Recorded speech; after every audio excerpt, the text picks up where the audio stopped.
Hello and welcome everyone. I'm a squared gamer, and we are back with another day of Crusader Kings 3. I just realized that the starting soon screen was not up. It said stream ending, so that was unfortunate. Hopefully no one was fooled by that while I was posting on Twitter and Instagram that I was going live.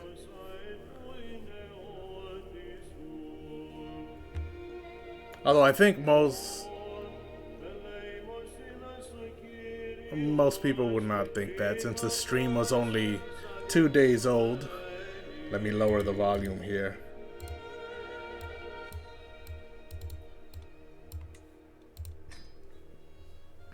But yeah, the stream was only 2 minutes old. But I did start stream with the stream ending screen up. So that might have confused someone, but hopefully it didn't. I very quickly posted that I was going live on my Twitter at a squared GMR. And then I posted that I was going live on my Instagram and my YouTube community tab, which is at a squared gamer. And while I was doing that, after I finished, I looked up and I realized, hey, my stream is saying that it's ending. So that was unfortunate.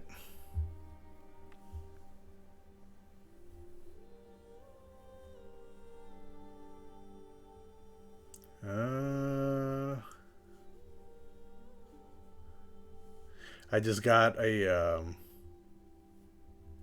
Windows news alert there that popped up on my screen. I don't think you guys could see it. It was on my other monitor. Okay, so let's continue with our gameplay. Let's get right to it. Last time, as like every time before it, we were just accomplishing some contracts. We've been mostly in Tibet last time. We did go into India the time before that. And very early on in our playthrough, we also went on a world tour to Greece in the Byzantine Empire. But for now, today and last stream, we've just been focused here in Tibet. So the goal, long term, is to form the Empire of Tibet. Short term, we are currently an adventurer, so we would like to get some land before this character passes away, because I like to role play through the decisions that each character makes. And this character has a modifier here called Lust for Land. His character is willing to stop at nothing to become landed. If we had a different type of character, I might decide to stay as an adventurer, but this guy needs some land. And this modifier expires August of the year 903. We are currently in September of the year 899. So we have 4 years left before that modifier expires. So we need to get land in the next 4 years. And I believe I made a decision last time that this would be my last contract. And then after I accomplish this tutor contract, I will then look into attaining some land. So that is our very short-term goal for today. Is to get some land. Okay. Tutoring the child is for Maharaja Balavarman the Third. I do not have a make a request interaction. Can I request land? No.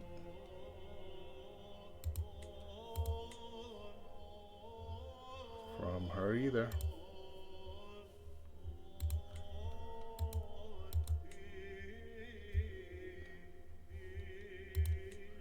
I don't think I've ever raised a building before. But let's do the tutor child. Knowledgeable scholars desired. Persons of letters are requested by the Maharaja of Mlechchaha to assist in tutelage of children residing in his court. Meritorious performance will be recognized. So we've done one of these before, but it was a 2-star. This one's a 3-star. So an exceptional success will pay us 403. But how come I cannot take the contract?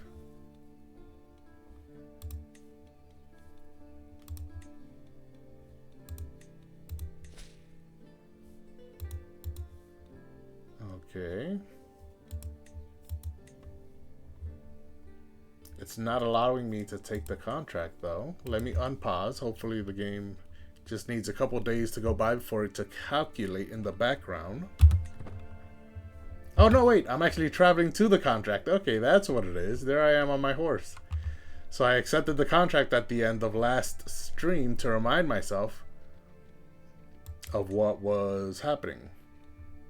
Okay, that's smart decision on my part. Meanwhile, this little child here has a crush on my son, and my son has a crush on her. Okay. I have to remember that. She's not betrothed or married or anything. Okay, let's continue. A teaching moment. Lessons in stewardship. Balavarman gives me a curious but expectant look as we meet up for our first session. The tranquil gardens accommodate ample teaching opportunities, and looking around, I identify plenty of opportunities to improve on the current organization, something Balavarman should be informed of. Then, as out of thin air, a large sighthound is running up to the child, desperate to play. The boy shrieks with joy and immediately starts playing with the dog. Menmo waves at me from over yonder, ready to assist should it prove necessary. Okay, so Menmo, the duo is decided by Menmo's skill. I get plus, because of her stewardship. 15 stewardship, okay. So this is a stewardship lesson. Stewardship is my worst skill. Oh no, it's my second worst at 11. Still, that's average. And so if I were to try it myself, I have a 61% chance of success. I need +2 score to get an ordinary success. And I assume I would need a +3 or +4, maybe even a +5 to get an exceptional success. And I only have 3 events. So this one will give me a +1. +1, +1. Okay, so I think I'll probably need to be successful in all 3 events to get a +1 score from all 3 to get an exceptional success.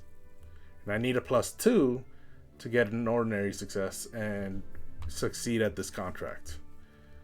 And so I'm going to avoid this because my stewardship sucks. I can have a learning challenge against him, and my learning is 25, so that's definitely successful. 96% chance. However, I could just have my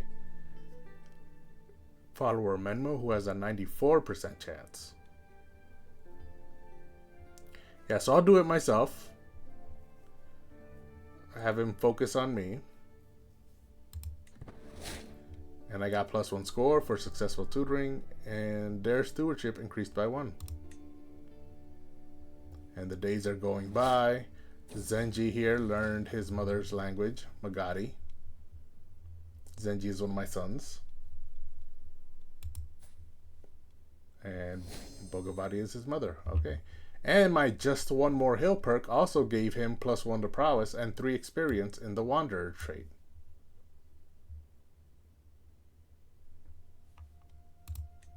That's a really good perk.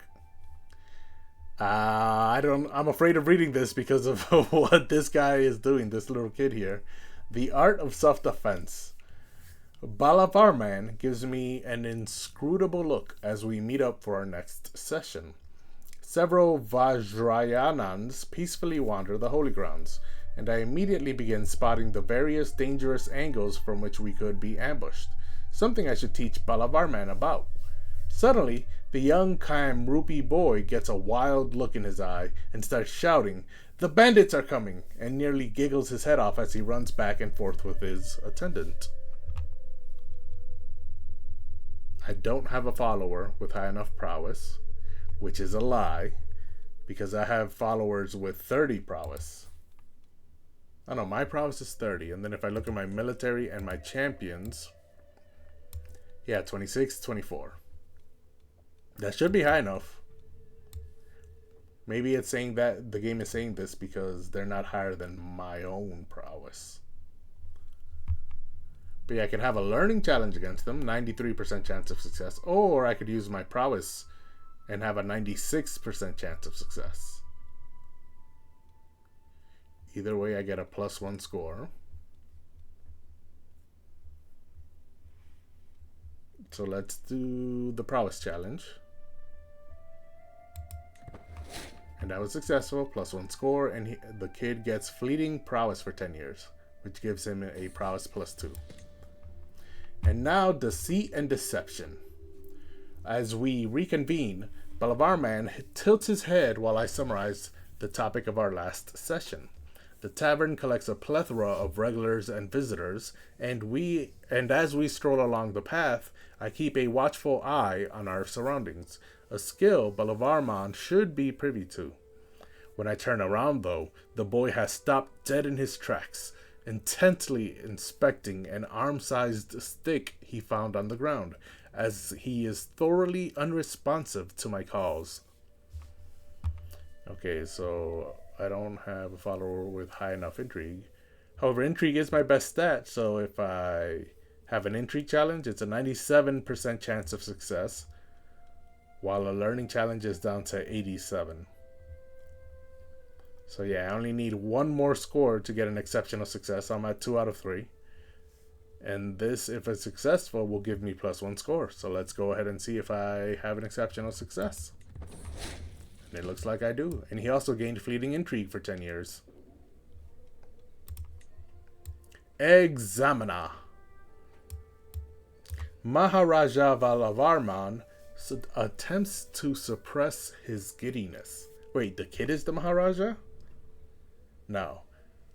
His father is the Maharaja, Balavarman III. His child is Rajkumar Balavarman. Is Rajkumar like a prince or something? Or is Rajkumar his name?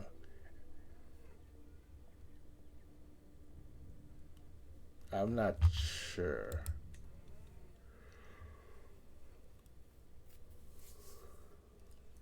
Huh. Oh well. Well, your unconventional methods are seemingly very successful. Young Balavarman is already showing signs of more discerning thoughts and ideas. Angles of attack, social courtesies, economics, marvelous work.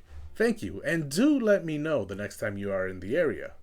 The Maharaja exclaims and gestures excitedly. A brief smile passes my lips as I nod. It was all him. Exceptional success, I gained 1,400 prestige, 400 gold, and 2,500 provisions. Oh wait, why did I close that?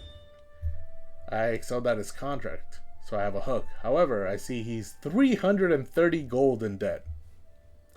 So I can't ask him for gold. However, can I use that hook to ask for land? What if declare war, offer courtier?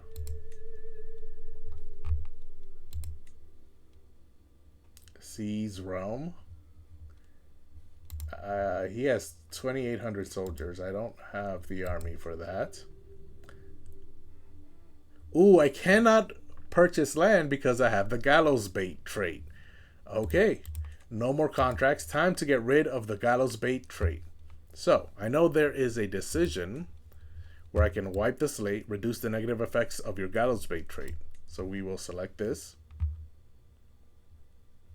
I lose 35 experience in all of them. So that should... Yeah, I only have 10 in Marauder. So that should wipe out Marauder. I have 50 in Thief. So that'll lower it to 15. And then I have 95 in Trickster. So that should get me down to 60.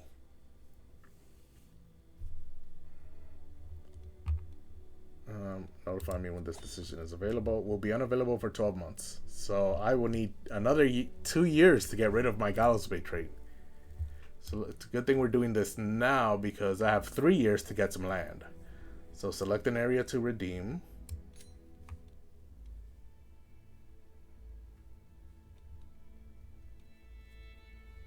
Ooh, I can't do it all at once. I have to choose. Ooh, that's not good. I have a lot of experience in Gallows Bait. Let old habits die. Haven't touched a coin that wasn't mine in quote unquote years. So I lower my thief experience. Let's.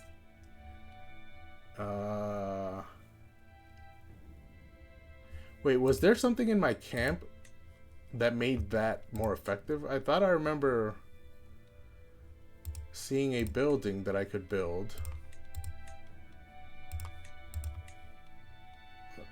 I don't have enough time for that anyways. Let's wipe the slate.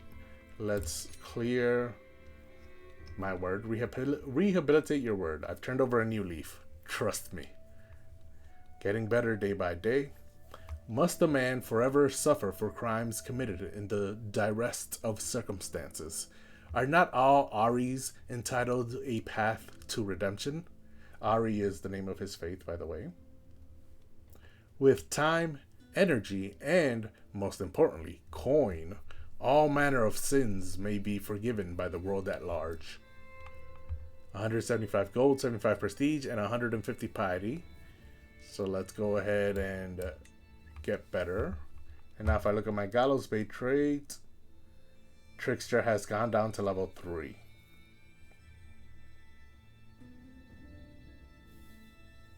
$60 experience. I was hoping all of them would go down at once. So how can I lower that even worse? Ooh.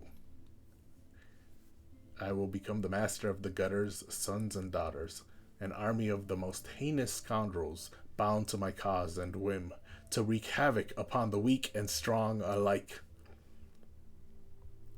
Every time I complete a criminal contract, I get unique meta-arms. That's interesting, but not really what I'm going for. I gain Bandit's Benefactor. Yeah, not really what I'm going for. This is basically creating a bandit group. No, I'm trying to reduce my criminal reputation, not increase it. Am I stressed? I have no stress. Okay, so how do I lower Gallows Bait? Other than wipe the slate. My hook on this person is expiring. Oh, they're in my camp. And they're my friend.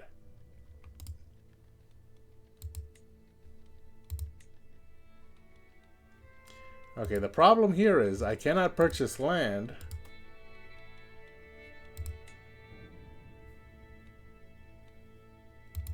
because I have the Gallows Bay trait. So I'm gonna have to take land, but I don't have the forces to take land. I can demand payment from these two people. I can wait, since she's a countess, making 2 gold per month. She can probably get up to 50 pretty quickly. She's only 24 and in good health. Meanwhile, Somba here, the peaceful, 55 in poor health. She's ill, but she's not infirmed. So she can probably be cured of that illness. She's also a countess, making 1.3 gold per month. So I can wait a little bit on Somba. I'm probably going to have to demand payment before she gets the full 50. Countess Gyatso, however, I can wait until she gets 50.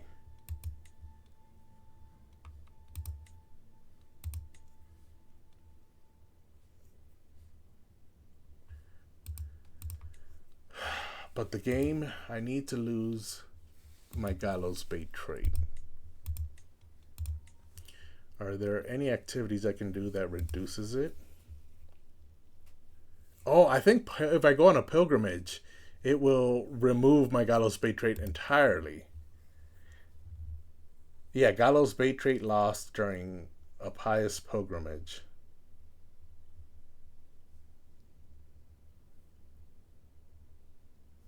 Yeah, okay. And I'll gain the pilgrim trait. So let's plan a pilgrimage. That's a good way to lose my gallows bait trait. Characters of most faiths can choose to undertake an activity to go on a pilgrimage to a holy site. Each holy site has an individual grace period before you can revisit. Such a journey may be filled with both opportunity and peril, but upon reaching the destination, characters will earn piety and may receive other rewards.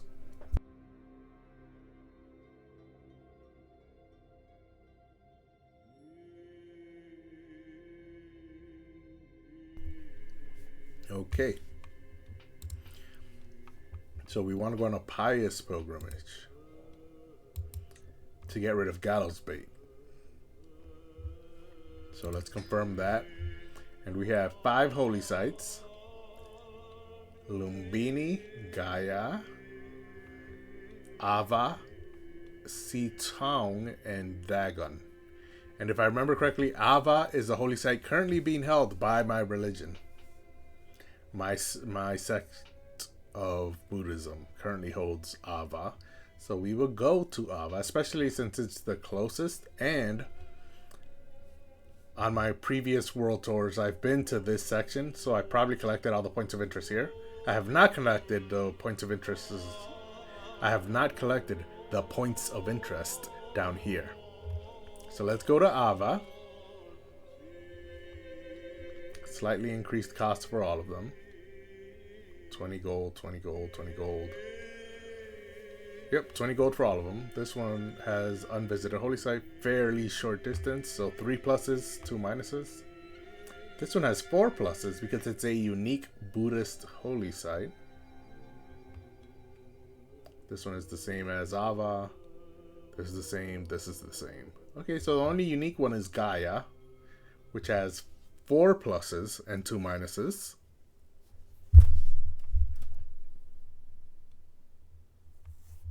Everyone else has 3 pluses and 2 minuses. So we will go to Ava.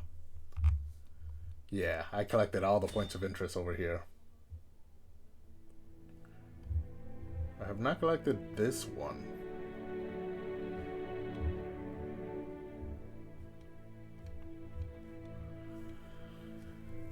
Okay. 3 medium points, medium chances of danger. Let's see if I can avoid those. This is 16. This is 36%. 58. 1. If I go all the way around,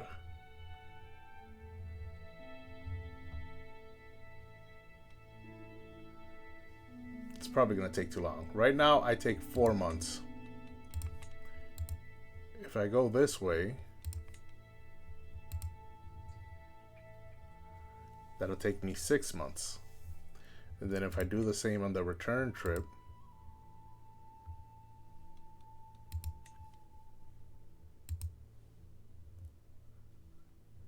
eight months. So I doubled my journey time, but now there's 0 chances of danger. What if I become a mellow person? No, that just increases my fame. I've just about maxed it out. I only need 3,000 towards the next level, which is the last level, legendary figure. So I don't need to do that. If I make haste,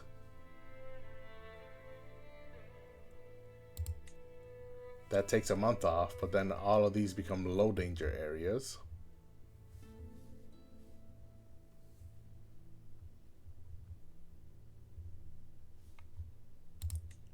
So let's just scout for talent.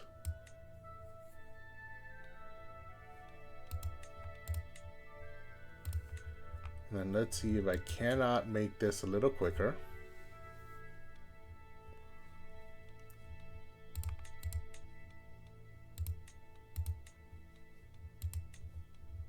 We'll still go through these two mountainous areas, but we'll avoid this one. So let's go through here and then through here.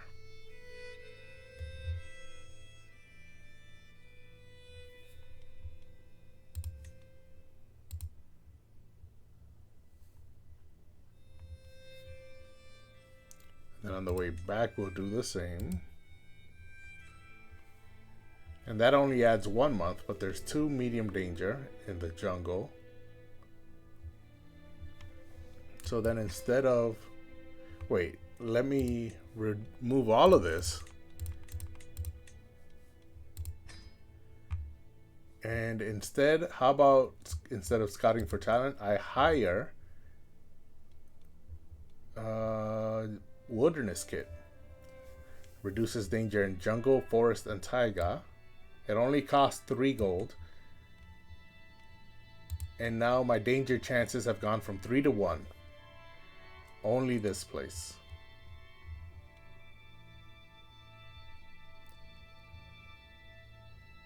Yeah. That looks like the best option I have. So we'll go ahead and continue with that travel plan. Meanwhile, my intent: reflection, a mindful approach to your journey, and we'll be looking for opportunities to relieve stress. No, I don't care about stress. Altruism, you seek to improve the lives of others by looking for opportunities to take altruistic actions. This often leads to an increase in popular opinion and piety. Zealous, generous, and improvident characters may lose stress. Zealotry, you are particularly firm in your beliefs and will be looking for opportunities to share your conviction with others. So which one of these is best for removing gallows bait? It's not reflection, but is it altruism or zealotry?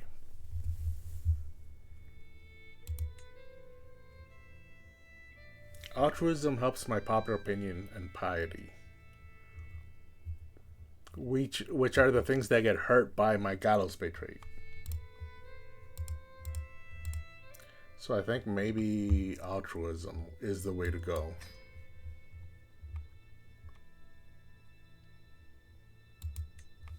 Fidelity.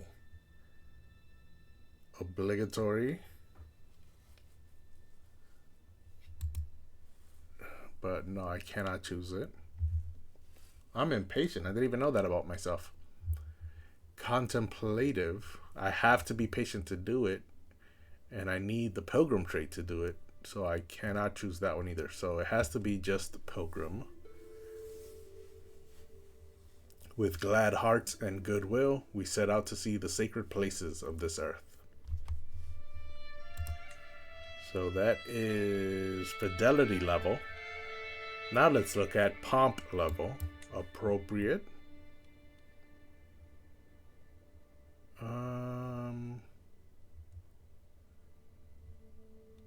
Ceremonial. Would cost me 88 gold. More piety earned on completion. Throng would cost me 175 gold. Much more piety earned. If I go with humble, more piety, but it's free. Travel becomes dangerous because I bring no one from your court.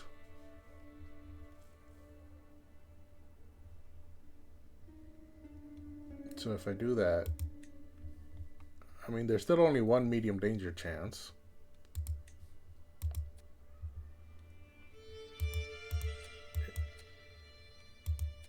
Huh. Appropriate says there's no cost, but it'll still cost me 63 gold. And if I go with humble, it only costs 46.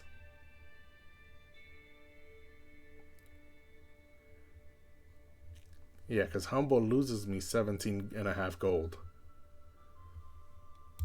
But appropriate doesn't lose me any gold. But then it's not that there's no cost. It should be like This is 88. This should be negative 17 because I'm actually getting paid to be humble. But yeah, it's good to know. The game doesn't point it out to you, but humble is less expensive than appropriate.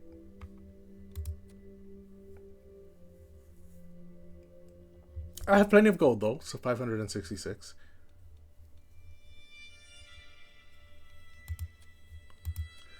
So I think I'm going to be ceremonial because I want to make sure to lose my gallows bait trait, and if I can, some of my followers should also lose their gallows bait traits. So let's begin the pilgrimage. On pause. There I go. Just one more hill gave Pungse here, my second child, 1 prowess. My hook on my chief cook has expired. I just learned a secret. Hold on. I just arrived at my location. But before that, ooh, she's a fornicator and she's lustful. Is the secret I learned having to do with... She has 0 gold, so I'm going to expose it. But is the secret something to do with... Yep, I love her. I figured. Expose it, and that'll help me gain some prestige. It's one of the hooks I have. Ooh, but he had money. Oh, I shouldn't have done that. Since it's a lover secret, I could, instead of blackmailing her, I could have blackmailed her lover. I completely forgot about that. Oh, well. Too late now. Let's continue on our pilgrimage. We've just arrived. I am finally here, body and soul, at the great temple of Ava. As the bhikkhu offers me blessings, I reflect on everything that had to happen for the samsara to bring me here, at this moment in time. I have walked the holy path. Okay, I gained the trait pilgrim. All my entourage members gain the trait pilgrim. Or if they already have it, they gain pilgrim experience. And I lose 24 stress. That's fine and all. I bonded with Gyelchin, so I gained 15 piety and 20 opinion from him. And he gained 15 piety. This is my daughter. She came with, as did my second wife. Let's look at the guest list. I brought my second wife. I brought my second, who's also my friend and my only friend. Oh no. I have more friends now. He was my first friend. And also one of my first 2 followers. Then Vijaya Nagapodi. Selbar has gallows bait, but he has no experience. Vijaya has gallows bait. He has a lot of experience. Nagapoti. I brought my second son, Pungse, who is Rasa Ladevi's son. So I brought Pungse. I brought Timinrang. I brought Sumnang, my prayer, who's also Rasa Ladevi's son. So Pungse and Sumnang are her sons. Timinrang is my first wife's son. Gyelchin, my bodyguard. Nima is my daughter from Rasa Ladevi. So she brought almost all her children. Shatri, my bodyguard, came. Yeah, she brought... Rasa Ladevi brought her 3 oldest children.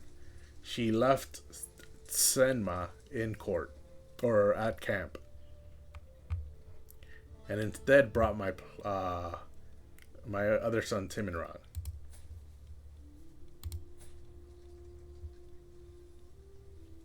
One of her 3 sons. Okay. My Master of Arms also came. That's good to know who's here with me. Our current piousness score is 3. We need a score of... I don't know how much to get to tier 1. We will see. Either way, let me unpause and we will continue on our pilgrimage. 3 months until it ends. Oh, I organized a religious procession and I gained 10 piety. Every activity guest gained 10 opinion of me for 10 years. Me and Timinrang bonded over this shared spiritual journey. So I gained 15, he gained 15, and he gained opinion of me. And now we have an event. Time to go home soon? Zenji trots around with our pilgrimage troop, loudly sighing and dragging his feet. It feels like we've been here for ages. Isn't it time to start going back home soon? He mutters impatiently. I shoot him a sideways glance and feel a bit compassion for him. It's not fun being dragged along. Come, let me show you this marvelous statue over there. My pilgrimage becomes more pious, and I gain 25 piety. Or I see what you mean, and he gains 10 opinion of me. He's at 100, and he's my son, so I don't really care. I'd much rather get some piety. So we're currently at 3. And now once I select this option, we're at 13 score. Also, I lead communal prayer, gain 10 opinion of Madhavarman, and we both gained 15 piety. We have 54 days until the pilgrimage ends. I lead communal prayer again. This time, Mistress Rasala Devi gains 10 opinion of me, and we both gain 15 piety. However, she's my second wife and my lover and my personal physician, so she's already at plus 100. She's capped there. My score is still 13. Me and Vijaya made an excursion from Ava to nearby sites. 5 experience gained in Wanderer, and we gained opinion of each other. My score is still 13, though. I should have chosen Zealous, is what I should have done. New experiences. As we saunter past the stalls of the Ava market, we are approached by a peculiar woman. She unabashedly addresses us. My lord, you look like a refined gentleman. I know of a simply divine experience not far from Ava, which would surely be of interest to any dedicated pilgrim. Having studied the maps, I happen to know there's nothing on that side of Ava except hazardous wasteland. I'll pass and nothing happens, or I can use my learning skill to have a Siddhartha will also smile upon con women. She skitters away. My pilgrimage becomes more pious. I gain 50 piety, and I gain forgiving for 5 years, which gives me not as bad stress gains, not as bad dread gains, and general opinion plus 10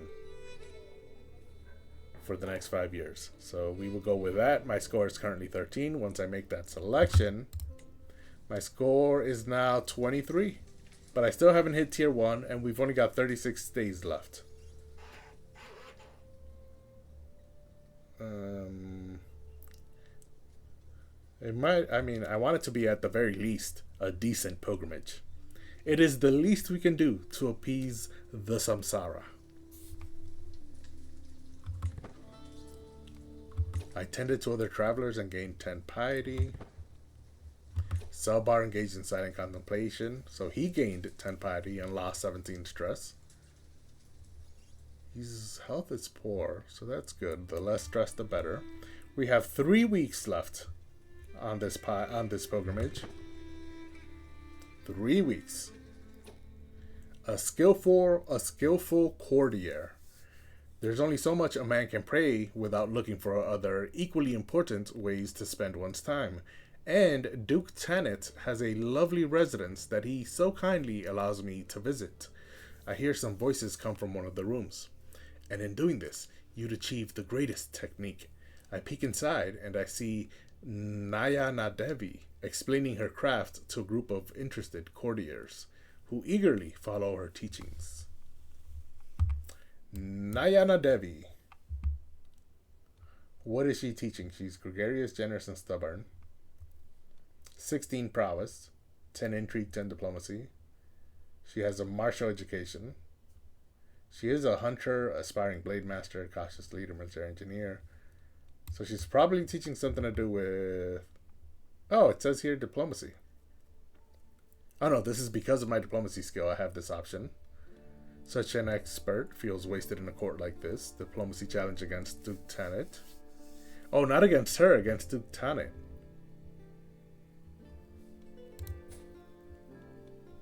He only has 8 diplomacy.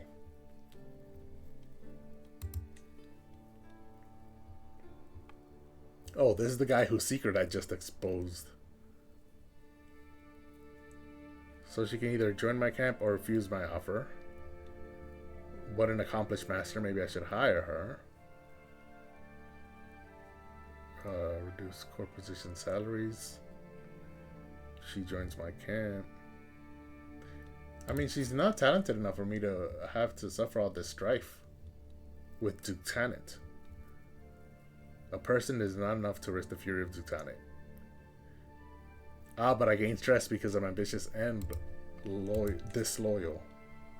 I don't like that. I want to be disloyal towards Ductanit. But she's not really worth it. Like, she's not that good. The best thing she has is that she's hale. So if she were younger, I would do this. But she's 48. She cannot have children anymore. So it's not worth it. Yeah, I'll take the stress. It's not worth it. She's not good enough. Knowledge still eludes you. Oh, so the pilgrimage ended and nothing happened. Is our time? Oh yeah, it was at tier 1. As our time at this sacred site draws to an end, I am slightly concerned that I did not get the chance to prove my devoutness to Siddhartha as much as I perhaps would have liked to. This being my first pilgrimage, and while no pilgrimage is exactly alike, I feel confident that I am more familiar with what to expect from this type of spiritual journey in the future. Avad has been an honor. There's a 77% chance I gain Wise Man. Or I repent and I lose 25 experience in Trickster. And I still have the 77% chance to gain Wise Man. And if I lose 25 in Trickster, I'm currently at 60, so that'll get me down to 35. And so the next time I can wipe the slate, I can, I think, completely remove Trickster. But then that'll still leave me with Thief and Marauder.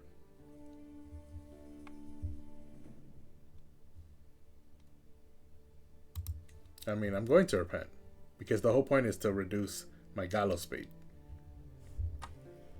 So I repent.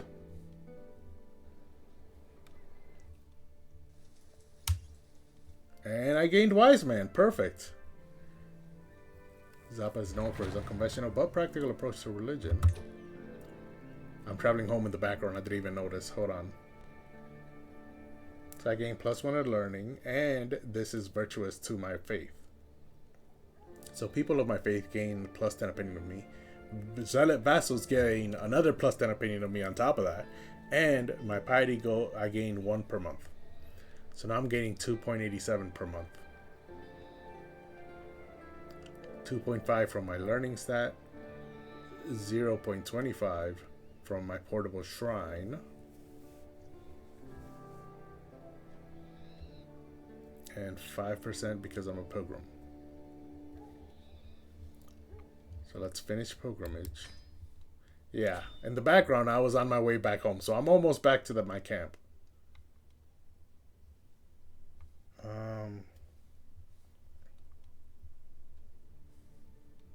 Martial study has been built.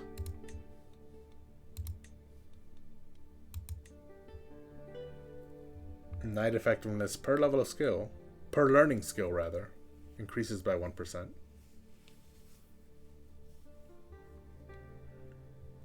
And so, if I look at my knights, the current champion effectiveness is 145%. 25% for martial study, because my learning is 25. So that's good. However, now that that is completely built, I would like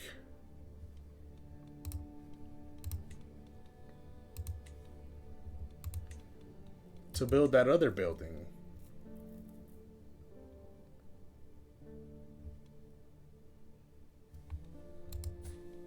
My capacity went down to 4,200. And I'm guessing it has something to do with my Trickster trait.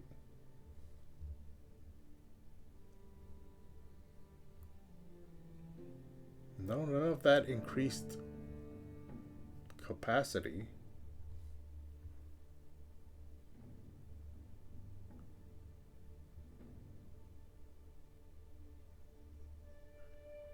Ooh, I've almost hit level 2 of Seasoned Traveler. I need 50 experience. I need 100 experience. I currently have 94. So that'll give me 1 in Stewardship Prowess and +5 Travel Companion Opinion. That's good. But that is a distraction. What I'm trying to figure out... More distractions. What I'm trying to figure out is...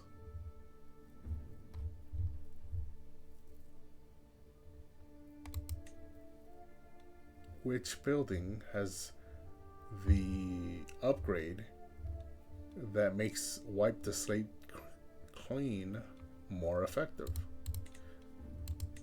I don't think it would be the mess tent. I think it's the baggage train. So we currently have a level 3 baggage train. If I put it at level 4, I get 1 more internal upgrade slot. So let's do this. Increases provision capacity by 10%, supply capacity by 20%, travel speed by 2%, and heavy infantry, archer, skirmisher, light cavalry regiments +1.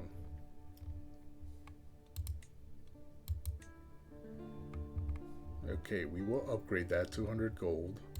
It will take 10 months. I gained 11 experience in Wanderer.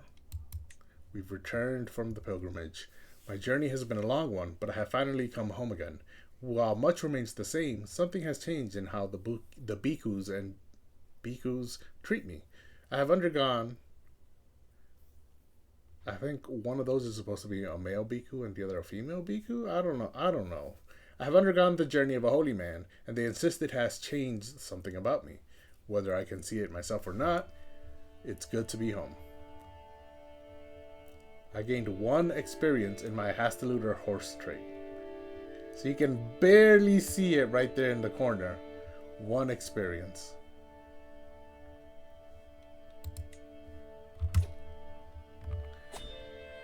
Okay, I have 3 years.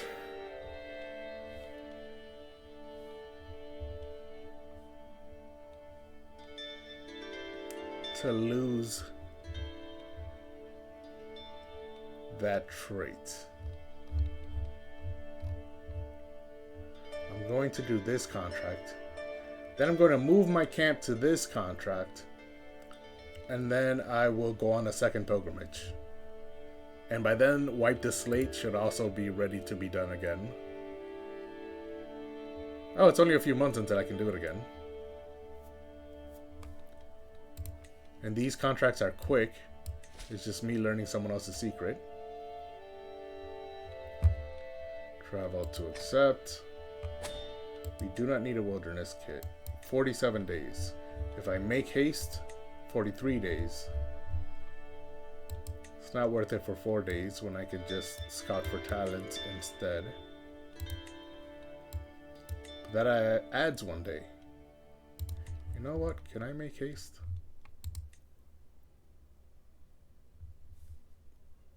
Yeah, let's make haste.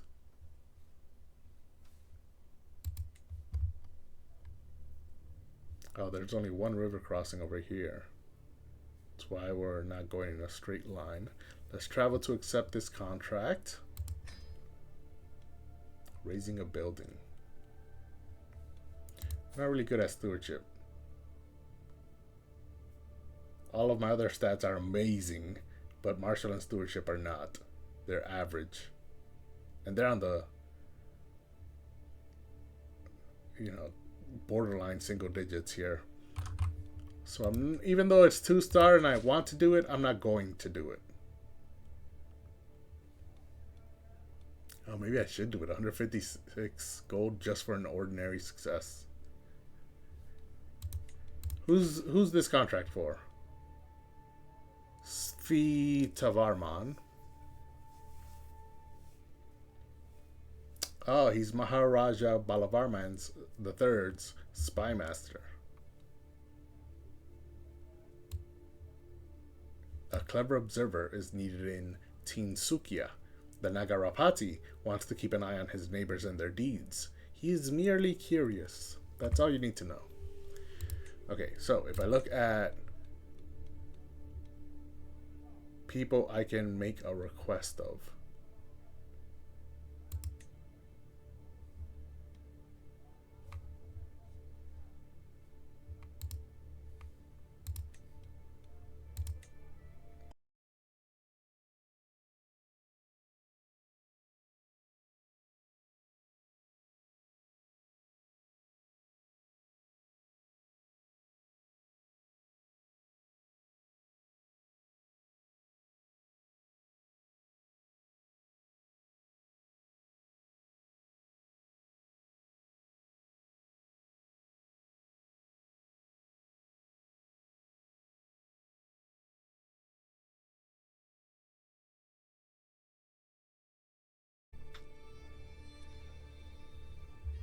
Okay, and now we should be back. If you can hear me but you can't see me, then you should refresh the page. Because it looks like we're back. Everything's in the green. Okay, so before that happened, I was just looking to see what to request, and it looks like this guy, the best option is to request gold.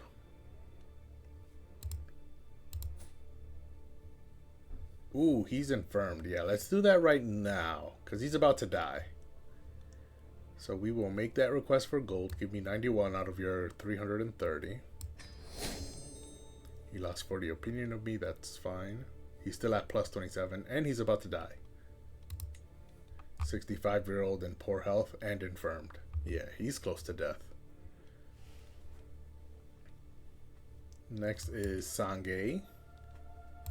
Is Sange... She's 51 in poor health and also infirmed, and she has 140 gold. So I can either ask for a contract,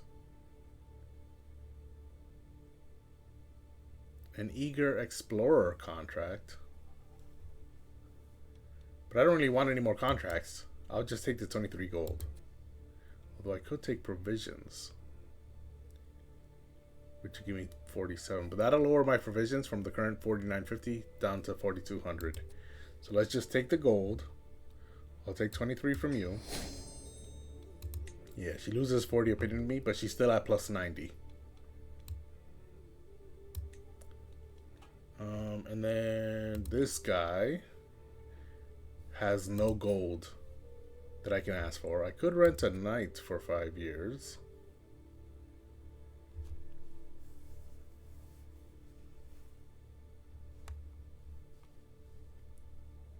But I would rather not.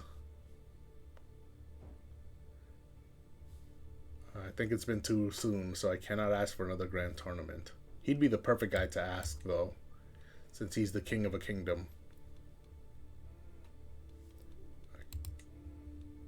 Oh. Soma here has 11. She's infirmed. In poor health. So let's demand that payment now. Even though she doesn't have the full 50, I don't think she's going to get to the full 50. So she was at 2 when I first saw it, and now she's at 11. I think that's good enough. We'll demand that payment before she dies.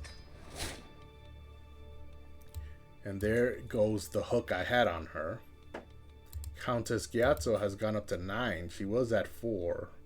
But she's 25 with good health. So we can wait for a while. We can wait for her to get the full 50. And I'm too far away from her to make a request. She has 195 gold, but she's also 61 in poor health. So let's try and get closer to her. Where is she? So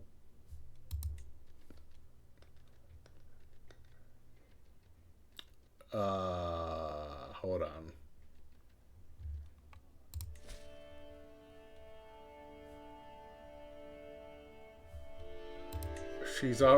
She's literally right next to my camp. My camp is right next to her city. The city of Sepla. This is the city of Sepla. Okay, maybe it's because I'm traveling. When I get back from the contract, we'll see if I can make a request. Hey, welcome back. Very cool that you didn't accept the land last time. Very difficult decision, but storytelling wise, very good decision. Yes. You just triggered my memory. Yes, I think I was offered land down here in India, somewhere around here. Yeah, that was a tough decision. I had to think about that one, but it didn't make sense to take land for him away from his culture. He is Sumpa, and if you look at the culture map, the Sumpas are up here. So it didn't make sense for him to take land here in Bengali culture territory.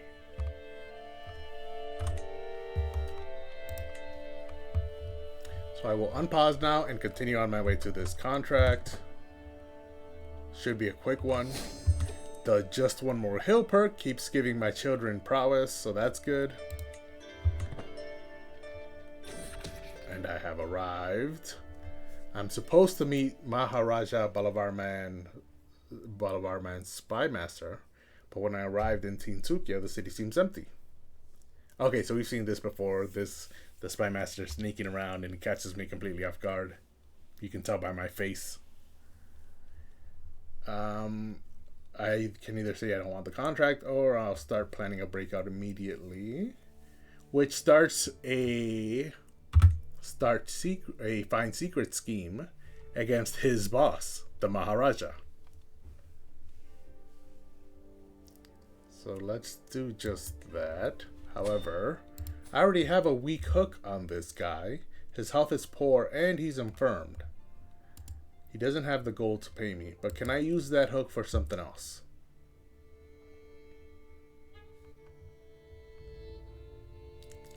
He will give me 1,200 provisions. And then I can sell that provisions along with the 750 extra provisions I have for 97 gold. So I think that's what I'm going to do. I don't really...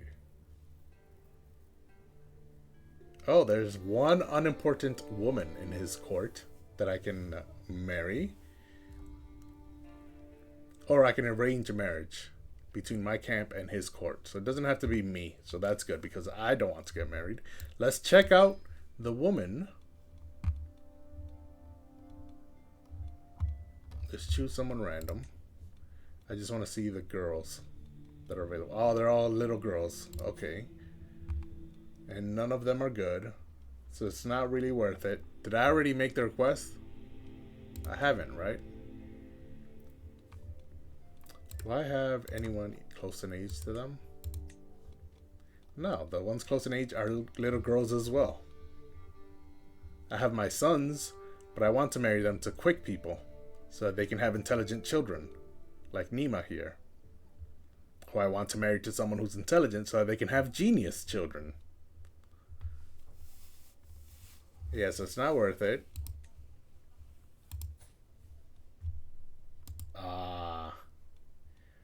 Looks like I did. I used the hook.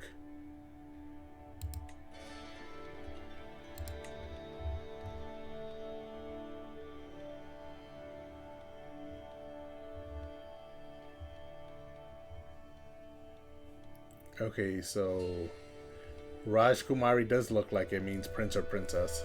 Meanwhile, Kula Devi here and Nayana Devi are both his children,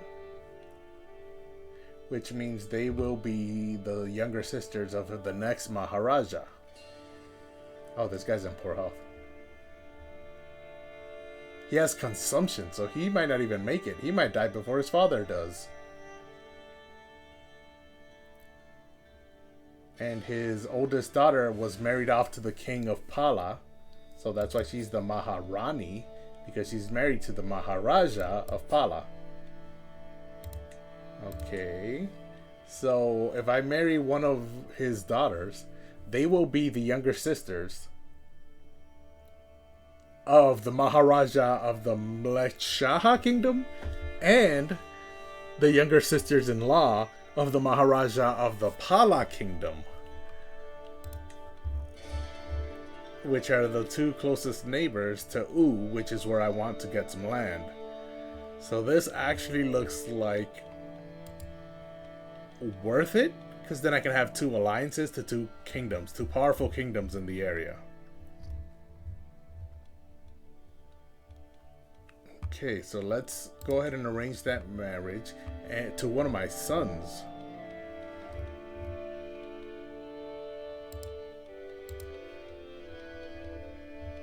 To my player heir, let's arrange a marriage, a betrothal to him. He can have multiple spouses, so that's good. He can marry her, and then he can marry his crush, and then he can marry someone who's quick, so they can have intelligent children. Yeah, I think that's what I'm gonna do.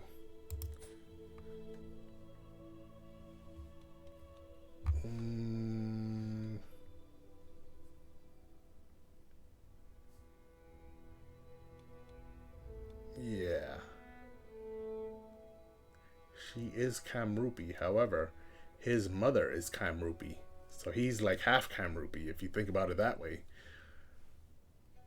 Wait, is his mother Kamrupi? No, she's Malvi. His stepmother is Kamrupi, right? Because my first wife is Kamrupi. Okay, either way, so he's not half Kamrupi, but that's fine. They can get married. Does he know? He knows Tibetan, Telugu, and Gurjar. So he does not know Magadhi, which I believe is what the Gurjar speak. Yeah, Magadhi. So he does not know Magadhi, but he's my player heir. So when I play as him, I can make alliances by being married to her. So let's set up this betrothal. Oh, will not accept. What do you mean I don't have it available? Oh, I used the hook to be able to arrange a marriage in the first place. Okay. When I find out secrets, then I will use that hook to make this marriage happen. Minus 50 because I'm an adventurer.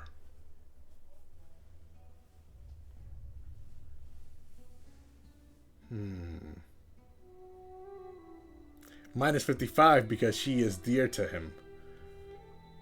So that's minus 105. That could disappear if I get land. And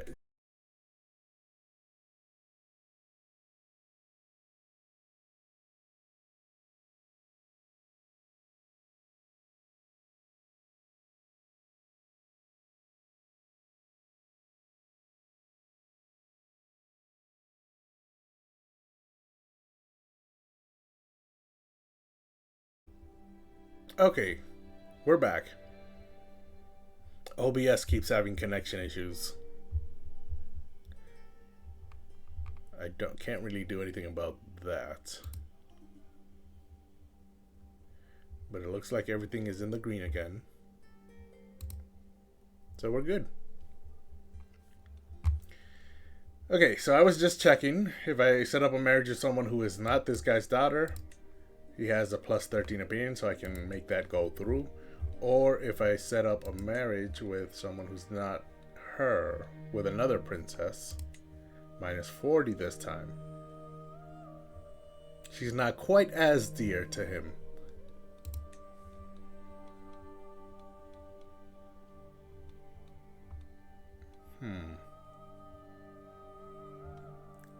But let's execute this scheme first and then try arranging a marriage after that. Oh, actually, what I wanted to check was, how about the men in your court? So let's Prabhavari here. She's a bleeder. So if I select her, through the menu, ooh, this guy's a freaking genius. He's 50 and good, and well, his health is fine, so he should be able to have children if I marry him to the right person. No one else is really that good.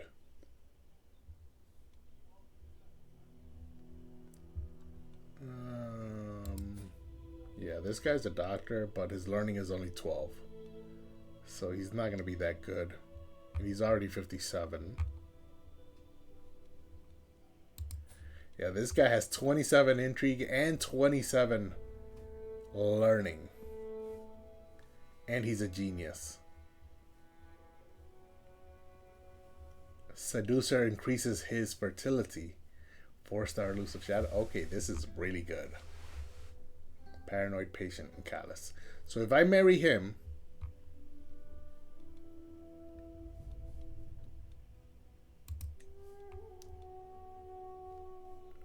This is intelligent. And she's only 10. I need someone who will instantly be able to have children. And I don't have any unmarried women in my court. Dawa? Should I marry him to Dawa? Why are you unmarried in my court, Dawa? Oh, your husband died of old age in June of 899. So it's been over a year. So you've mourned enough.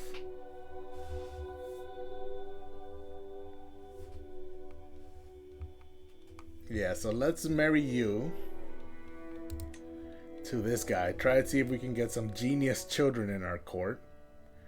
He is a seducer, which gives him plus 20 fertility, but the chance of children is still only medium. Oh, she's lowborn and he is not. So no one is accepting this. That's unfortunate. What if I marry him to her?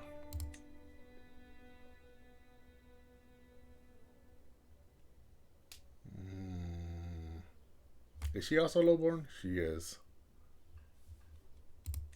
What if I marry them to one of my daughters? Nima here is my oldest daughter, and she's also intelligent. Oh, he will accept that, but matrilineal? Yeah, he will accept it.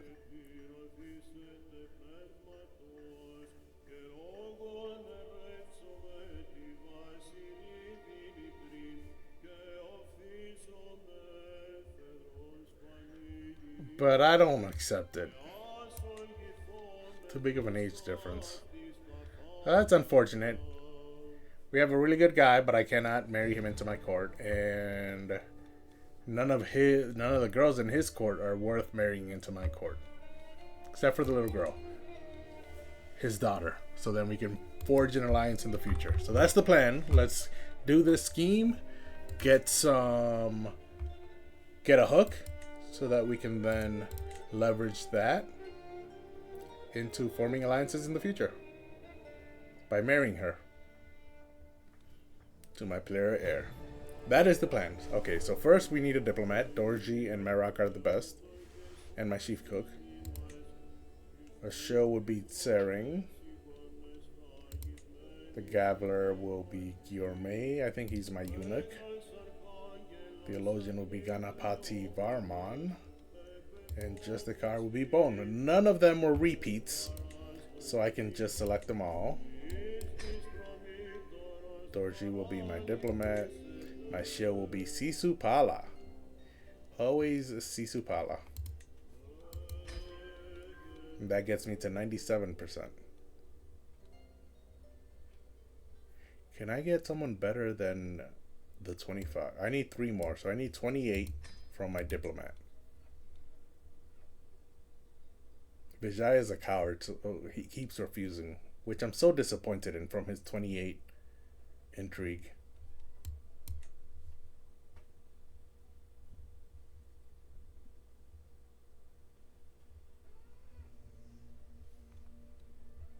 Yeah, if I order him to do it, he'll leave the scheme as soon as I unpause. But I'm going to do it anyways, just in case.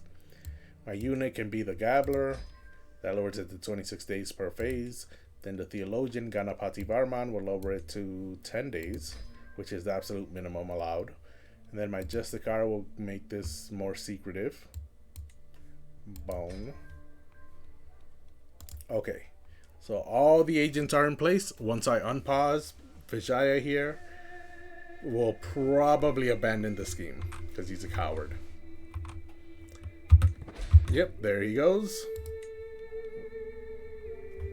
Minus 1,000 because he is terrified of the Maharaja.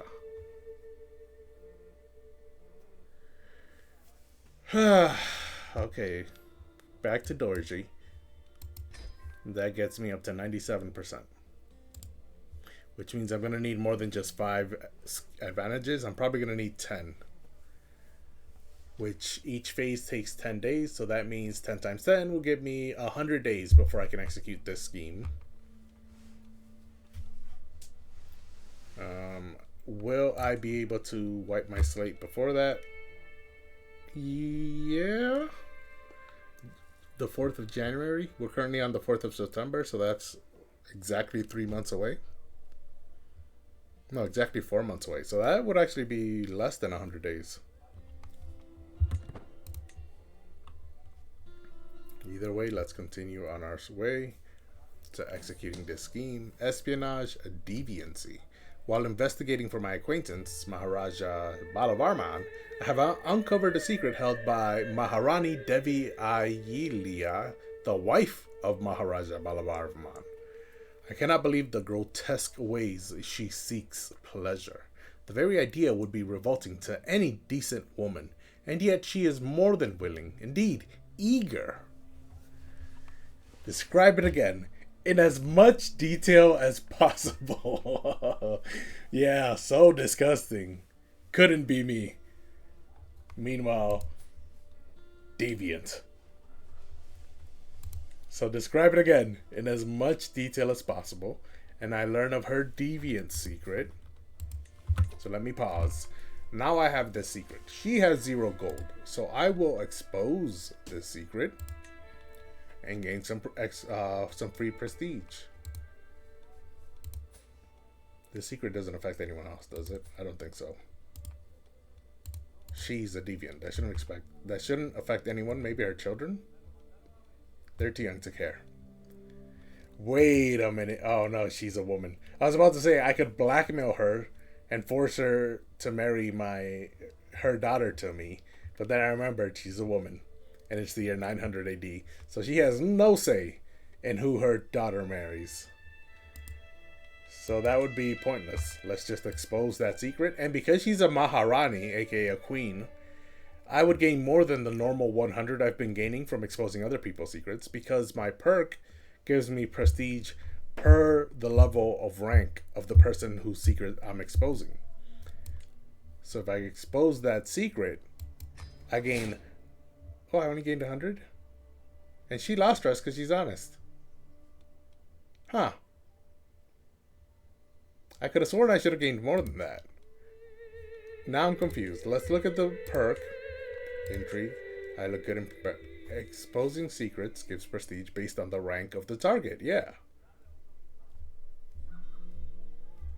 My target was a queen.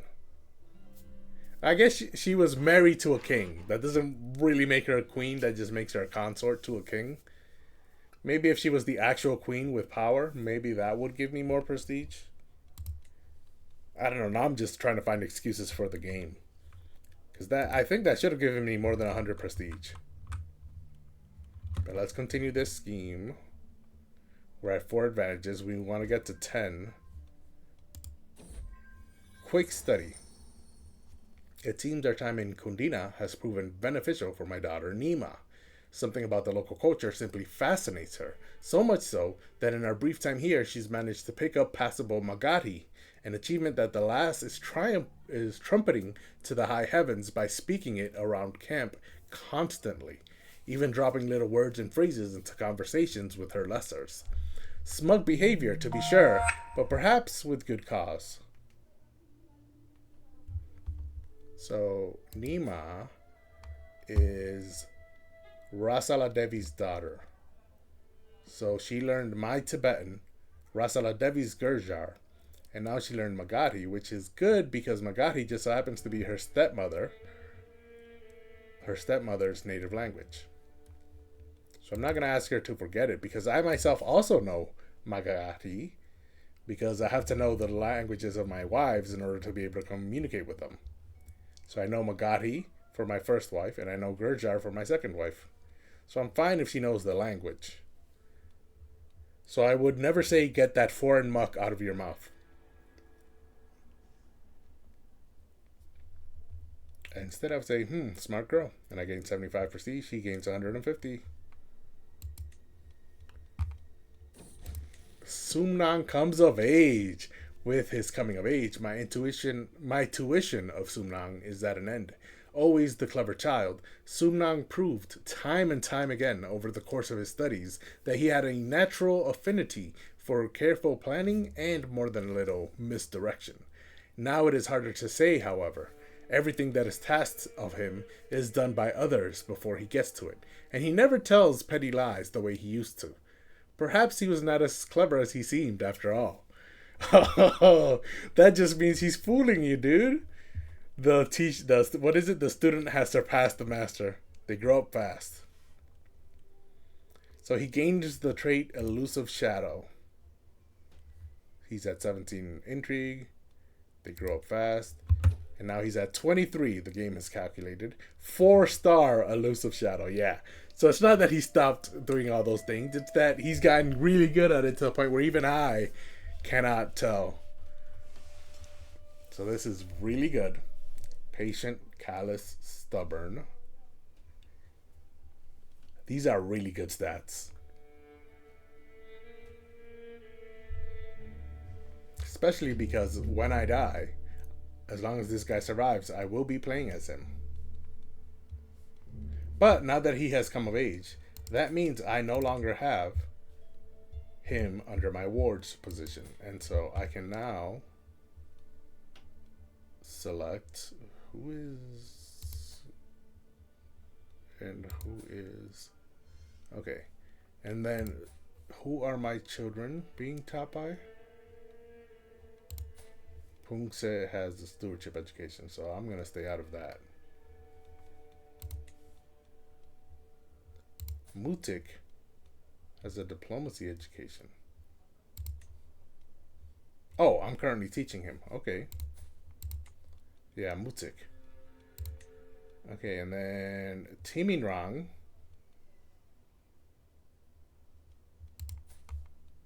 is also focusing on diplomacy.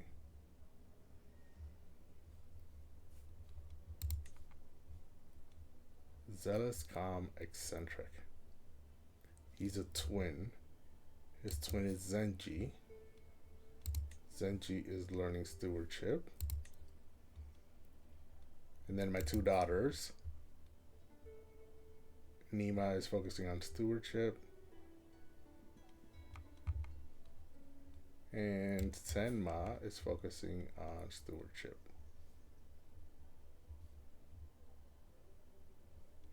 Okay.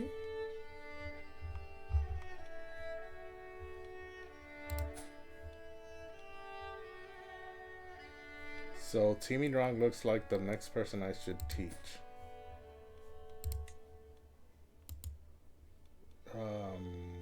And so where is it? Remove Guardian. And then he will be my own.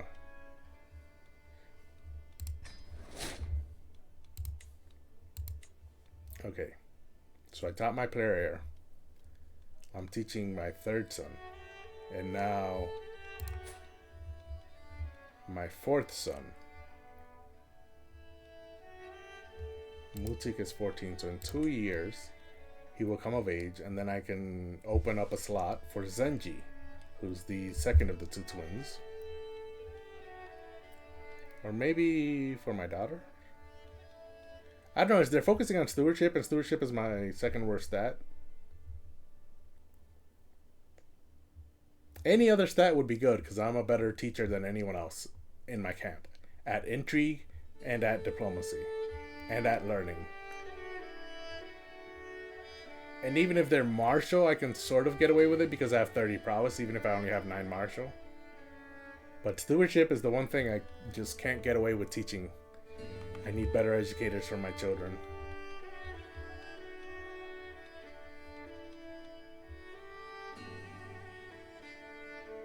So I think I took care of that. Yep. Sumnang here.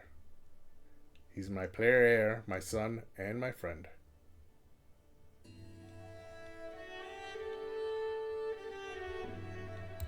Is it just me, or has the music gotten louder? Or has it been loud this entire time? No, it's fine. Let's continue on with the scheme. We need 3 advantages. So 30 days. Timinrang gained 1 prowess. Thanks to just 1 more hill, that perk. Now we're at 8 advantages. In my work at the court of Maharaja Balavarman, I have failed to find any secrets his spy master might possess. However, truth does not have to stop us. It would be simple to make sure that Sri Tavarman suddenly did have secrets he would not want to get out. Oh ho ho ho. So I can pay 50 gold to have a strong hook on him, which means I can use it every 5 years. He's already 73. He might make it to 78 because his health is fine. And then I could demand payment.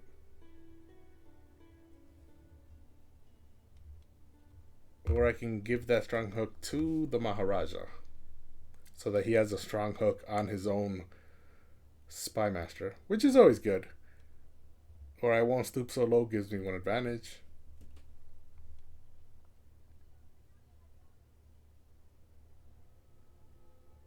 If I pay for the hook and I demand payment for that hook, will he pay 50 gold? I don't think so. I think he'll only pay 10 or 15. But there's a chance he would pay 50, which means he'll pay it all back. So I'll make 0 for now. But the strong hook will remain, and I'll be able to use it again in 5 years and make profit off of it. Even if he pays me less than 50, that means I'll be in the negative. But the next time in 5 years when I ask for money, if it's 10 or 15, I'll probably still be in the negative because that'll get me up to 20 or 30. So I don't think it's worth it, actually. But just getting 1 advantage doesn't help much because I'm going to get to 10 in 10 days. So this would just increase the speed of my contract by 10 days, which isn't nothing, or which isn't anything.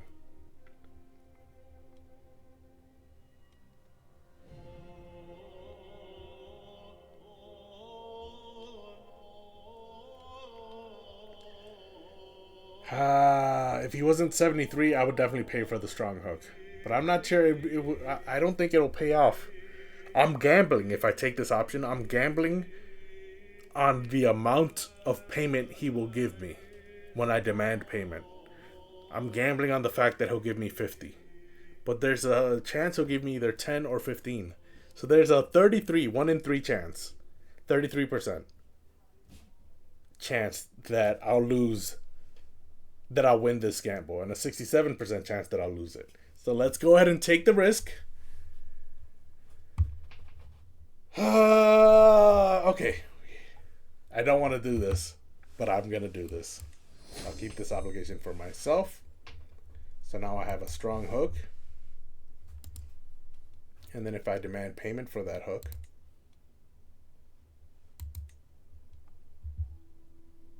$15 gold. Yep. And then in 5 years, I'll ask for another 15. That's 30.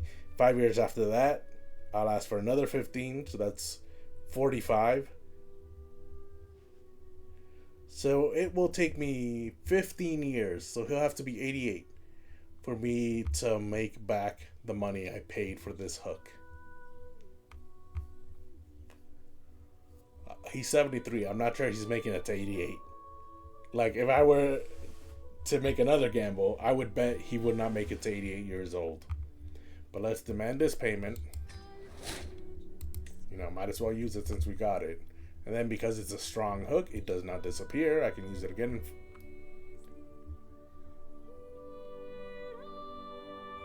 I can use it again in 5 years. But because it's a fabrication, it only lasts until the 1st of December 9/10. So it only lasts 10 years. So it can be used again in 5 years. I'll make another 15. And then it expires when I can use it again 5 years after that in 10 years. So I'll only make 30 gold. And it cost me 50 to get it. Yeah, this was totally not worth it. Hey, I'm very tired. We'll head out for tonight. We'll be back tomorrow. Good luck with the rest of the stream. Thanks, Abe. Have a good night. Yeah, this hook was not worth it. Next time, I'm not getting it. Now I know. I am not paying for any more hooks. I never do because I know deep down that it's not worth it, but I thought I might take the gamble this time, and it did not pay off. I should have gone with what I already knew. It is never worthwhile to pay for a hook. Let me unpause and get my one more advantage. Oh, I uncovered some secrets. She's a non-believer. She has 0 gold. So we will expose this secret. She's a wandering guest. And so I only get 100 prestige. With 10 advantages, I can execute my scheme with confidence. And it was a success. My leech is satisfied with the insights you've gleaned. You found what? 1? No small feat. He leans into the light, exposing that he's somehow with me in my tent. How did you get here unnoticed? I ask, confused. But before I can call my guards, there is no longer anyone there. Only a sizable sack of coins left behind. This guy's being all sneaky, the spy masters usually are. So I gained 54 gold, 90 prestige, and added the 2 of them to my roll of patrons. And I got a weak hook on the Maharaja again. And now with this hook, I already used the hook to arrange a marriage. With this hook, can I now have my player heir betrothed to your daughter? Use a hook. Yes. Because you're 275 gold in debt and you're infirmed. 56 years old in poor health. You're going to die before you can climb out of debt. So I will use that hook to marry your daughter to my player heir. That way, when I start playing as him, I will have a wife who will just so happen to be the younger sister of the king of this kingdom and the younger sister-in-law of the Pala kingdom, because she's the younger sister of the wife of the king of Pala. So a lot of connections. And I have this alliance to start off with anyways. Okay, that's good. Send that proposal. Especially for when I want to get land. Because if I cannot purchase land within the next 3 years because of my Gallows Bait trait, I'm going to seize the land for myself. And his alliance will be useful for that. An extra 2,700 soldiers. So I'll send that proposal using that hook. That scheme is done. Almost home. I've granted a cadre of Charadion notables. Charadion is a county. So I granted a cadre of that county's notables an impromptu audience on the road. A few moments to pay their respects.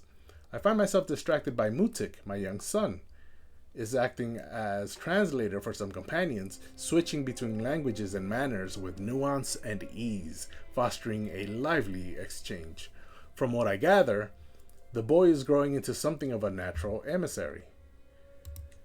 Okay, so he knows Magadhi, because that is his mother's language, because his mother is Kamrupi. He is delicate, but that's fine. He's also intelligent. So, a talent to foster, and I gain sponsored emissaries for 10 years. But because I'm paranoid, I get stressed out.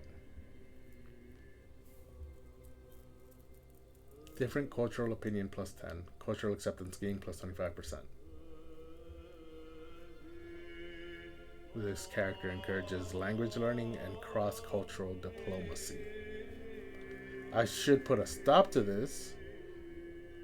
I lose 12 stress because I'm paranoid. The child belongs to my court, to my people, insisting on norms for 10 years. That doesn't really help me much. Or boy, come regale us in Tibetan. Do me proud, lad, and he gains 25 opinion of me. I gain 35 prestige, but 53 stress because I'm paranoid. So it looks like I'm going to be stressed out either way. I'm not going to put a stop to it.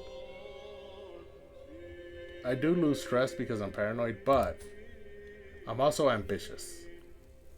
And he's speaking Magadhi, which I also already know, 1. And 2, am married to someone who's Magadhi. So my paranoia shouldn't affect me too much here.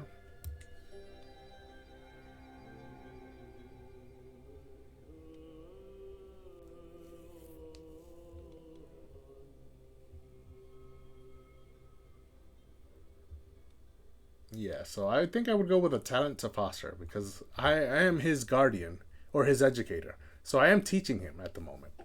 So when I see him acting like this, I would think, oh, good, he has potential. So I should keep teaching him. That would make sense. So let's go with a talent to foster, and we gain sponsored emissaries for 10 years. And of course, I'm stressed out. That's fine. I'm only at level 1 stress. It's not a big deal. Countess of Gatso lost 2 gold. She had 11, now she's down to 9. Oh, she's not making any gold per month anymore. And she's betrothed to a prince of U. Wait, can I use that hook to purchase land? Oh, she only has 2 counties, so she can't sell the 1 county she does have.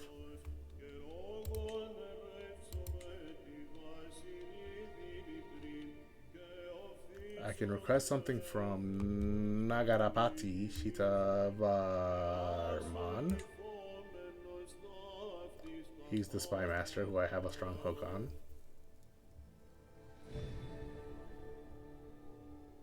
He'll give me 200 provisions, which I can sell for 10 gold because I'm already at my capacity, or he'll give me 100 gold. That is extremely worth it. It has nothing to do with my hook though, so I don't think it was worth that hook. Create a golden gift contract. I don't think I've ever seen that contract. A golden gift seems like it would make me more money than just getting 100 gold. But that is a risk. Am I willing to take this risk? 100 gold is a lot. I don't usually get that much gold. Should I take this? Another risk that I have to think about whether I should take or not. But I think I'll take the contract because I've never seen a golden gift contract before.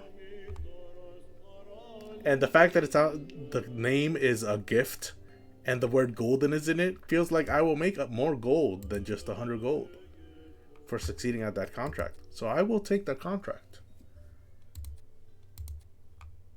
He only loses 5 opinion to me too. So it's not even a big deal.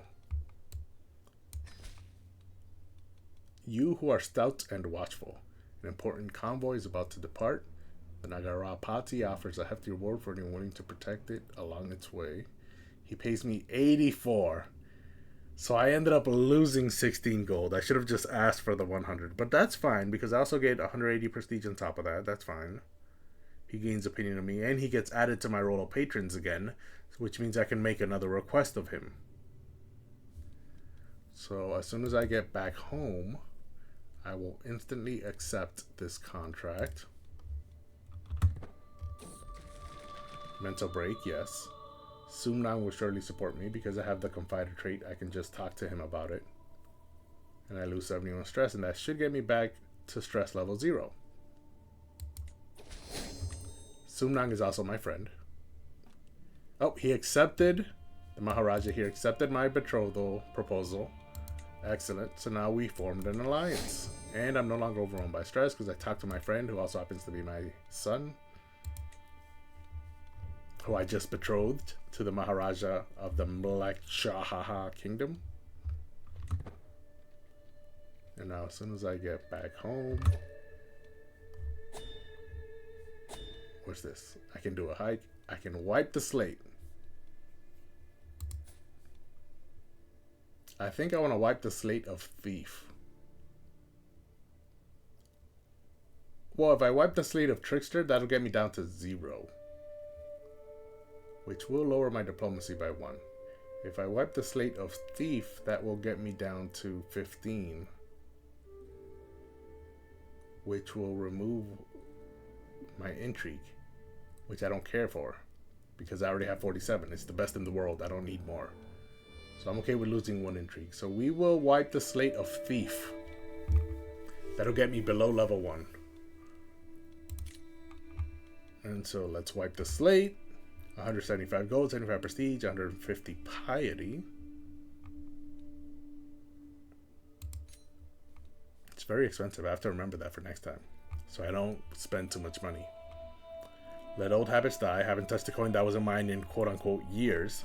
Which is true, I guess, to an extent. Lowers my thief experience.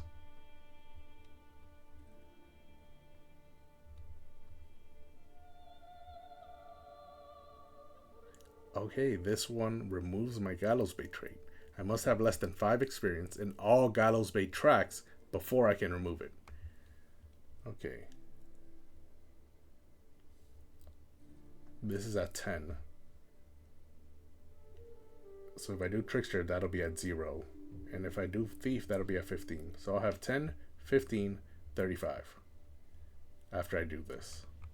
Okay, I need to have less than 5 in all of them. So more pilgrimages? Yes, that was the plan. I remember. I made that plan earlier. Getting better day by day. And now I'm at 46 intrigue instead of 47.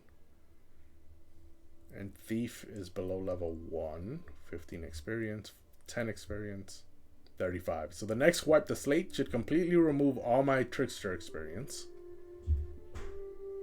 which will remove my diplomacy, 1 from my diplomacy. That's fine.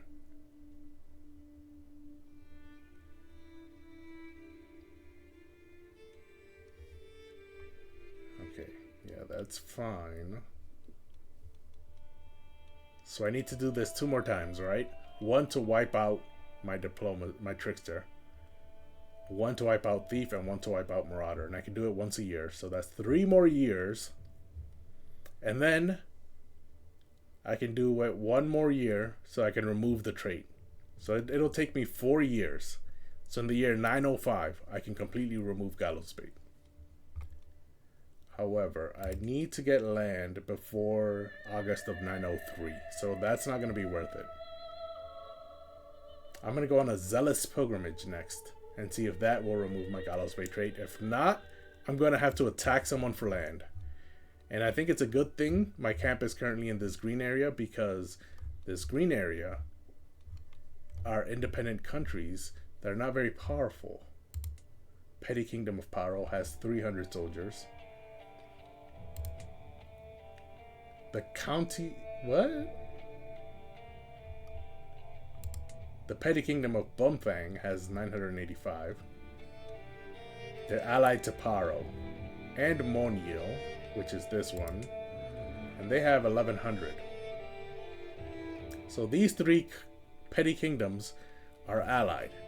Monio, Bumfang, and Paro. They're all allied to each other. Well, actually, no. Monio is allied to Bumfang, but not to Paro. So if I attack Paro, Bumfang will come to their help, but Munio will not. Munio will only help if I attack Bumfang. So Paro is also allied to this guy. Oh, this lady who has 500 soldiers.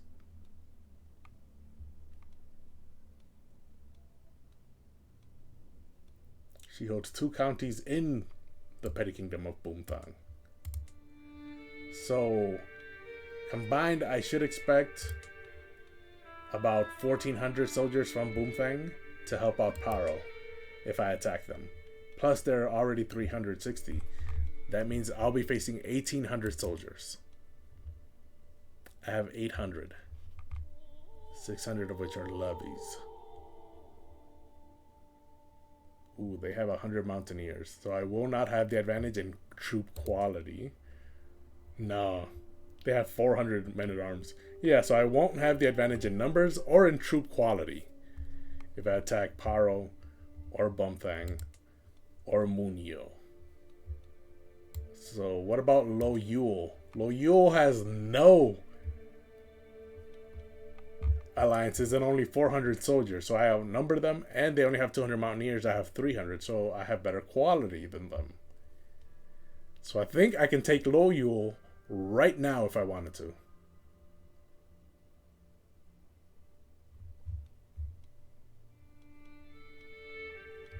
He's 51.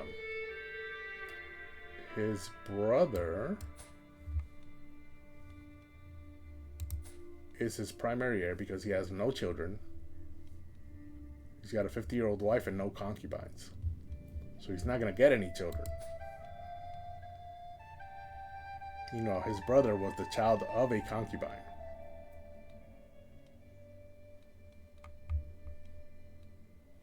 Okay, loyal. It is the most...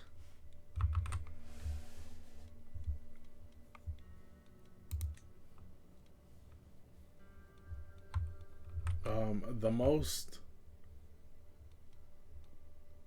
close... I don't even know what I'm trying to say. It is the best opportunity I've seen so far to accomplish our goal. It's far from Sumpa lands, however. And they follow Doni Poloism,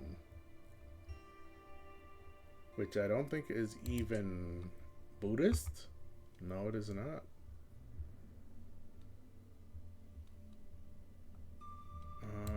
What about the Arya down here?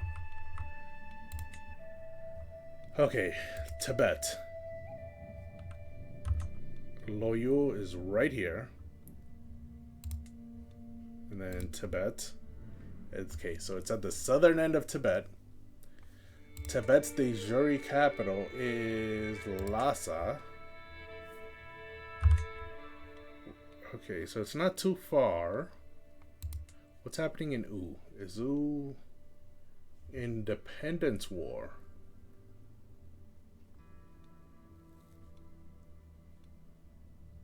They have 2 allies. 1,000 soldiers. 2 soldiers.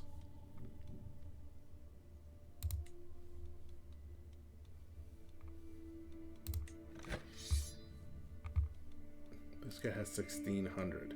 So if they focus on this war, I might be able to sneak in and seize some land before this war ends. Let me just look at Lhasa. Currently being held by this princess.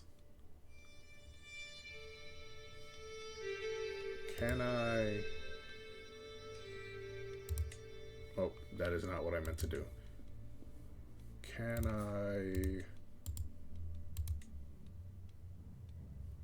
I can't marry her. And I cannot purchase land. So I can't do either one of those 2 things.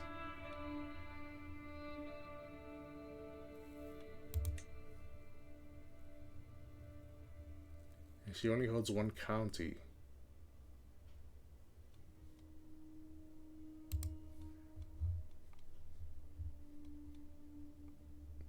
What do you mean she only holds 1 county? She holds the entire duchy. Oh, she holds the entire duchy, but she only holds 1 county within the duchy. Okay, so what if I go to the king here of U and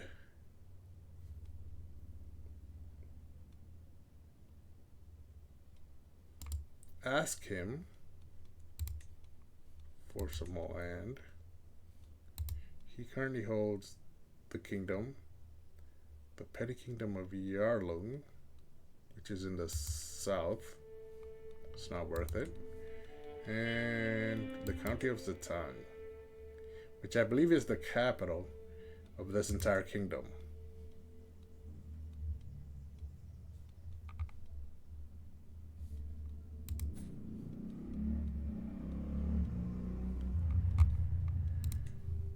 Okay.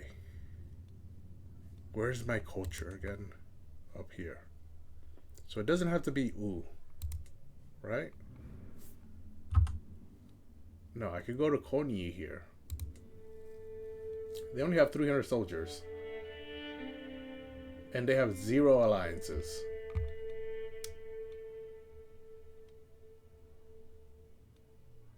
Chiefdom of Amdo is the farthest east. Which I believe is still in my culture. Yes. Okay, so I'm gonna have to purchase land.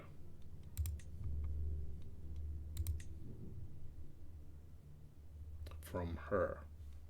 So I have to move my camp up there and get rid of my gallows bait trait, which I don't think I'm going to be able to do And so instead, what I could do is seize land. Can I not seize land? Do I have to be in?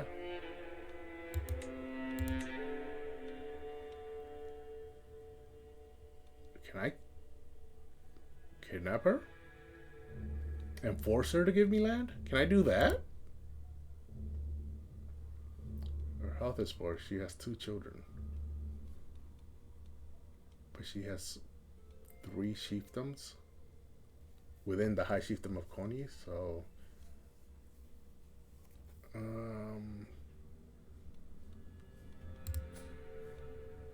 these don't have any soldiers. Yeah, the children don't have any soldiers.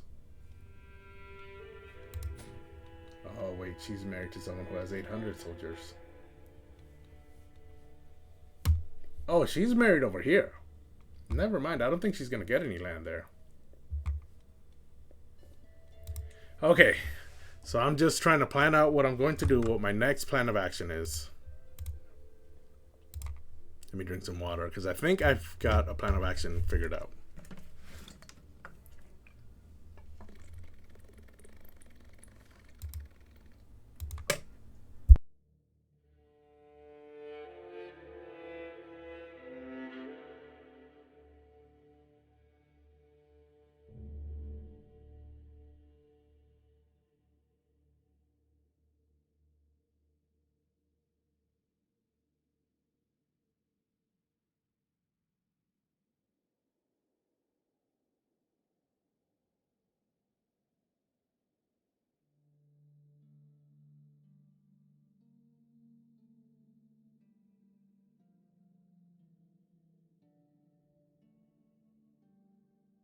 Okay.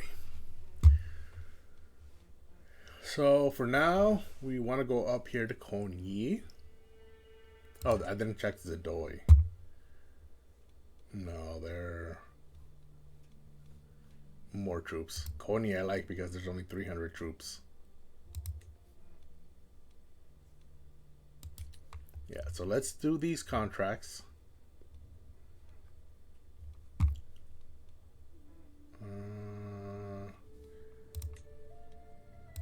I still cannot make a request.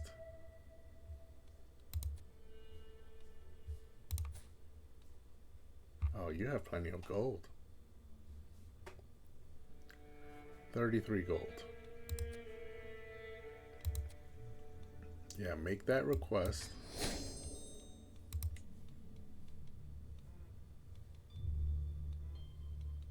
And now I want to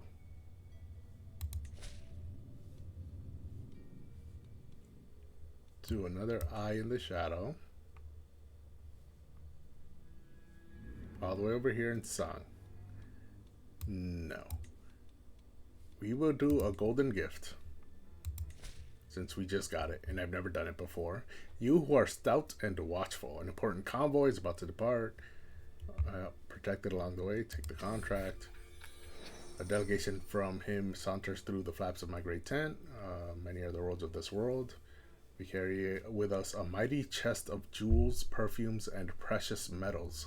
You are to bear this to Yang Warok and present it with great ceremony to Prabhu Siri Junga, a most lavish gift, one that will place the Prabhu deep in my liege's debt.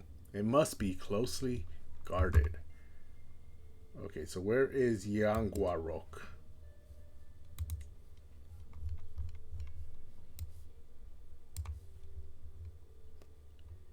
So that gets me west, and then I just have to go north. Hopefully this contract remains, and then I can move my camp there. But first I will move my camp here, and then I will move my camp there. I hope this contract remains. First, let me look at my camp and my roll of patrons.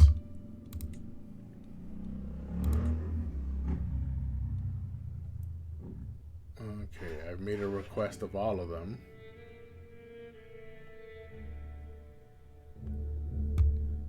Yep, so I'm all good here because I'm about to move. So I want to make sure I made a request of every single person in this area before I moved. And it looks like I have. So now I'll travel with this chest always in sight. He pays me 112 gold, or all my camp shall travel. Pays me 112 gold, and I use provisions. But yeah, all my camp shall travel. I don't know why I'm cutting through this forest when it's dangerous. I guess it's because these are mountains. Yeah, hills and mountains. So I'm trying to go through the plains down here. And then I cut up into the hills to avoid this jungle.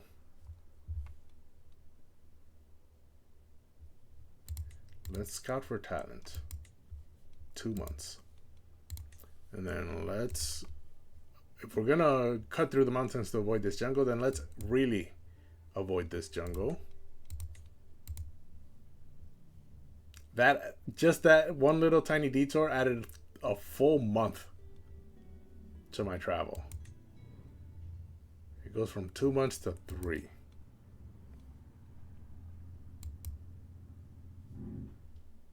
But it gets rid of the danger chance, so I'll take that 1 month detour.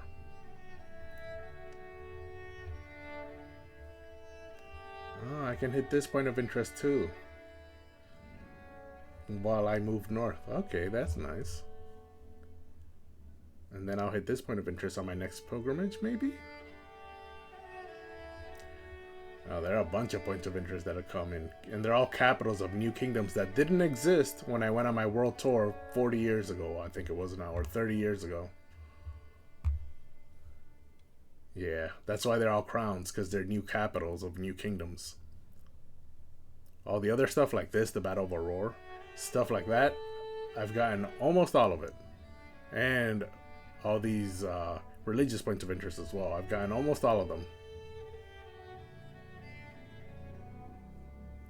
With the exception of 2, the Battle of Aurora and Dagon. These are the only 2 points of interest I haven't gotten that are not just capitals of kingdoms.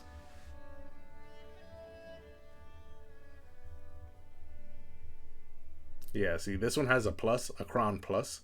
And that's because this is the capital of a kingdom, and also the Iron Pillar of Delhi is here. But the Iron Pillar of Delhi I have already visited. Same for this down here. There's also a university here, but I've already visited the university. So yeah, 1,800 provisions, that's fine. Let's start to travel. And now we move our camp westward. So we will definitely lose this 2-star raised building contract, which I've never done, which is why I was curious about doing it. But even if I've never done it, I'm not a stewardship guy, so I don't think I would do it either way. But yeah, let's move our camp. There goes our whole camp moving now, being pulled by the horses. My alliance expired with this guy. Who is this guy? And why did we have an alliance?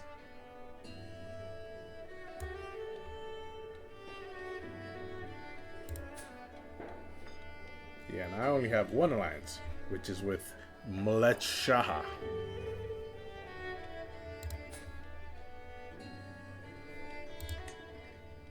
Oh, he's no longer has a crush. We've traveled my guardian as a full-grown man. Okay, so what happened to your crush, my boy? Oh, okay. You've lost the childhood crush. Good, because she's ugly. And she has no redeeming trait. Oh, she has 18 intrigue, so that's redeeming. But no other redeeming qualities. Where is Lashi again? It's all the way up there. Yeah, if my character did not have the lust for land modifier, there are so many different ways in which I could have gained land in this playthrough. But no, he wants to get the land himself immediately within the next 2 years. And so there's not much I can do. As I'm looking through the market stalls in Zemgang, I feel my purse string cut. Okay, we've seen this before. Stop or I'll have your head, and he runs away and we chase after him. I can pay him with the 2 gold he stole from me to join my camp. This is how I got Vijaya originally, if I remember correctly. He's ambitious.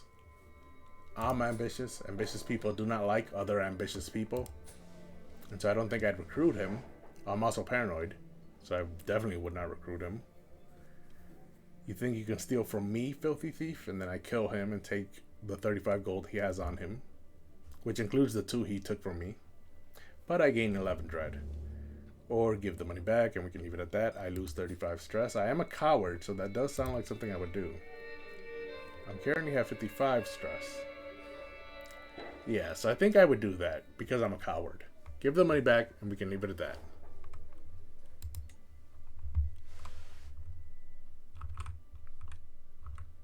You know, I think we're halfway through our journey to our new camp location. Scout for talent. This guy wants to be a stooge. Yes. 18 intrigue is pretty good. Really good. But he only has 6 learning. And he's 58. And he's zealous of a religion that is not ours. So I cannot demand his conversion. So we will tell him to hit the road. You useless buffoon. Merak lost some stress because he appreciates the freedom of life on the road. America's my eunuch? No, not my eunuch.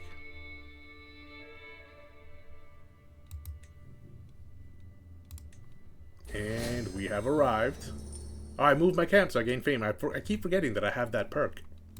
Every time I move my camp, I gain fame. So I should be moving it more than I have. But yeah, we've arrived at our location, at our destination.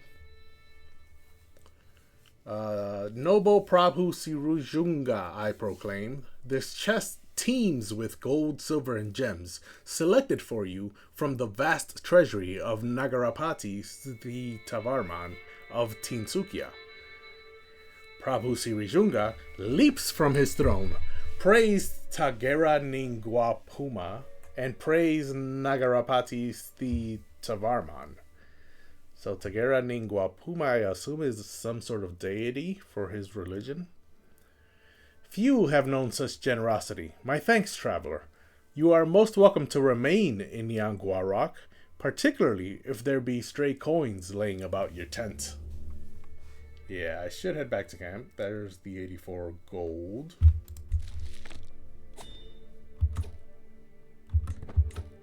And I did just accomplish a contract, so I should have a hook on this guy. Where is this guy? Subjects. Spy master, this guy. Oh, I didn't get an Excel contract hook because I already have this strong hook. Yeah, that was extremely not worth it. And I knew it wasn't worth it. That's why I never pay for hooks. But I took a gamble this time for some ungodly reason.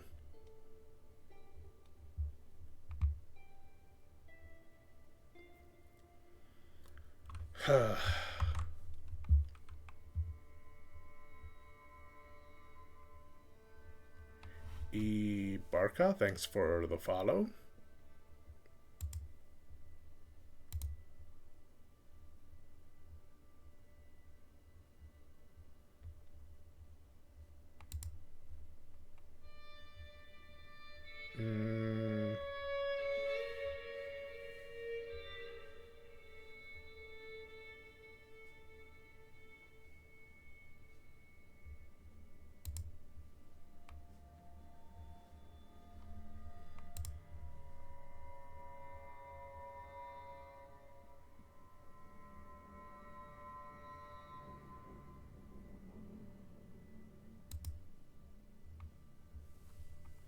Okay.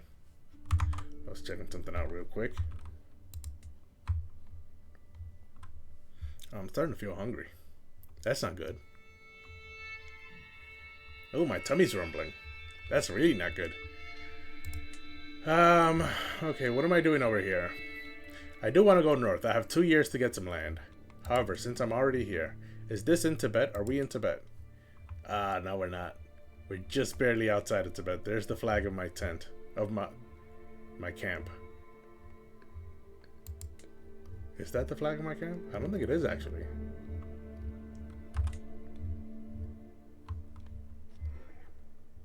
No. I think it is. Ooh, I got a hiccup. I think it is the flag of my camp,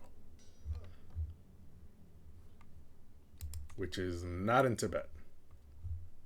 So I have to go further north. That's too bad. I was about to check out what the situation is here in... What is this? This is...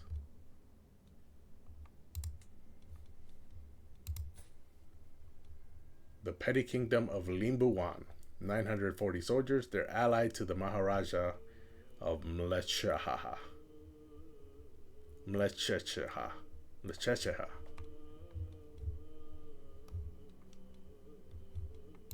Himalaya. The kingdom of Himalaya is part of the empire. No, it is not. It is part of Rajasthan, not part of Tibet. Surprising. There's two Guges. There's Guge, and then there's Guge. Guge, Guge. Guge, Guge.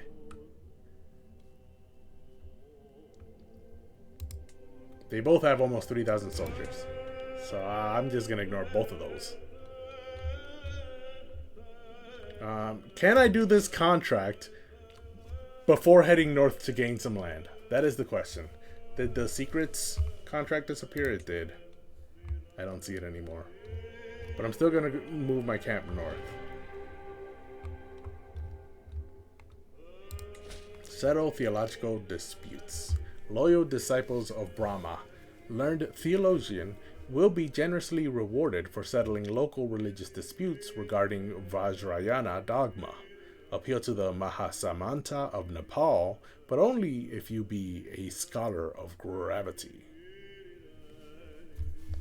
Nepal? I thought Nepal disappeared. Oh, the Raj of Nepal. It still exists. Okay. Within Himalaya? Hold on. If I control click Himalaya. Nope, that's Kasa. If I control click Pala. Yeah, Nepal, right there. Exists right at the northern tip of the kingdom of Pala. 117 gold for qualified success, 234 for ordinary success, 311 for exceptional success.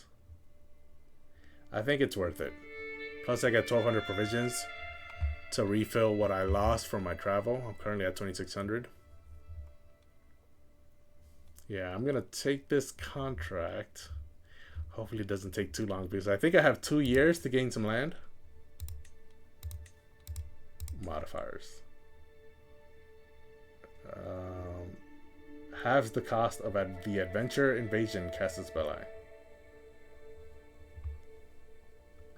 Yep, I have 2 years and 4 months. 2 years and 4 months. So do I move north to Sang? Because they're currently losing some wars. I think this is actually my best shot. They're currently losing 2 wars and fighting a third that they're somehow winning. Because this guy only has 500 soldiers. And then... yeah, these attackers want this piece of Sang. Meanwhile, these attackers want this piece of Sang. Which leaves this middle piece. Okay, these attackers want this piece. So there's 2 different people who want this piece.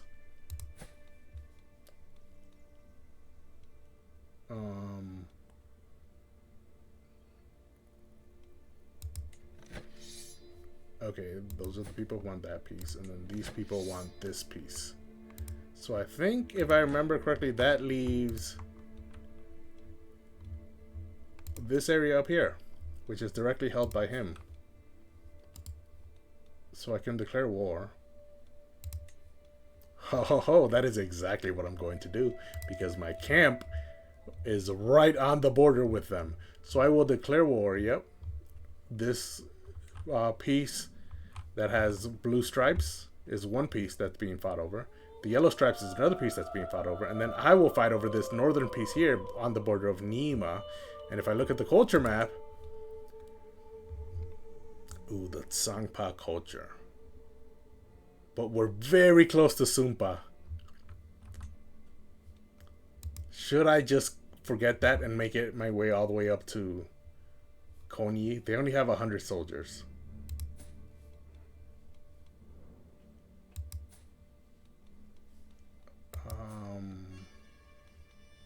With no alliances.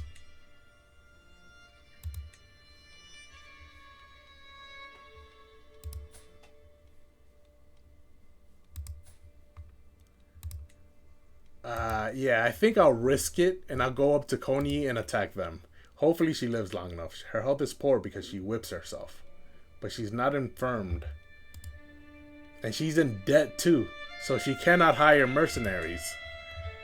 Meanwhile, Sang, they're also in debt, but that's because they're currently facing 3 wars. And I don't think I want to get involved in that mess right now. Yeah, so I'll skip over Sang and I'll make my way up to Konyi. Ooh, my tummy is still rumbling. But I do want to do this contract first because that's a lot of gold. So let's take the contract. Hopefully it's quick. Because I have 2 years and 4 months before I have to take some land. A matter of theology, setting out. Dawn has arrived and I have assembled an entourage to accompany me to Mahasamanta Sarmista's dwelling over in Kathmandu. The horses shift restlessly in place and I throw one last glance at the camp before heading out. So let's make haste. I travel without my camp. Hold on. I begin traveling to Kathmandu, then Bharatpur, then Dhulikhel, then Hetauda, then Kirtipur, then Bhaktapur, and finally back to Kathmandu. Complete a learning challenge, draw from your level of devotion, or convince the holder of destination through impious means. I have to win all of my challenges for an exceptional success. Win 2/3 for an ordinary success, win 1/3 for a qualified success. This seems like it's gonna take a long time. I really want to do this contract because it sounds very interesting, but I don't think we have the time. Fortunately, it looks like I can cancel the travel to invalidate the contract. And so if I fail it, that's fine. But let's see what it looks like first, and then if it's taking too long, we can abandon it midway. So let's make haste. It looks like it's only going to take 4 months. So they named a lot of places, and I thought it would take much longer than this, but these are all nearby. Yeah, there's Kirtipur. There's Bhaktapur. Kathmandu is right here. Bharatpur is over here. Yeah, so they're all in the same area. I'm just going to have to travel back and forth. But it looks like the whole thing is going to take me 4 months. So rather than scouting for talent, let's make haste. And now it's only going to take me 3 months. Yeah, let's do this as quickly as possible. Search for secrets, I think, also increases my travel speed, so that's good. Estimated arrival, 29th of April. Okay. 3 months now instead of 4 months. For the whole trip. So start to travel. It's good I decided to do it first and then abandon it if it would take too long. So this should take up by the time I get back to camp. I should have 2 years, almost exactly 2 years left on my lust for land modifier. So I have to get land within the next 2 years after I arrive back at camp. Let me unpause and start to travel. I'll drink some water while we're at it.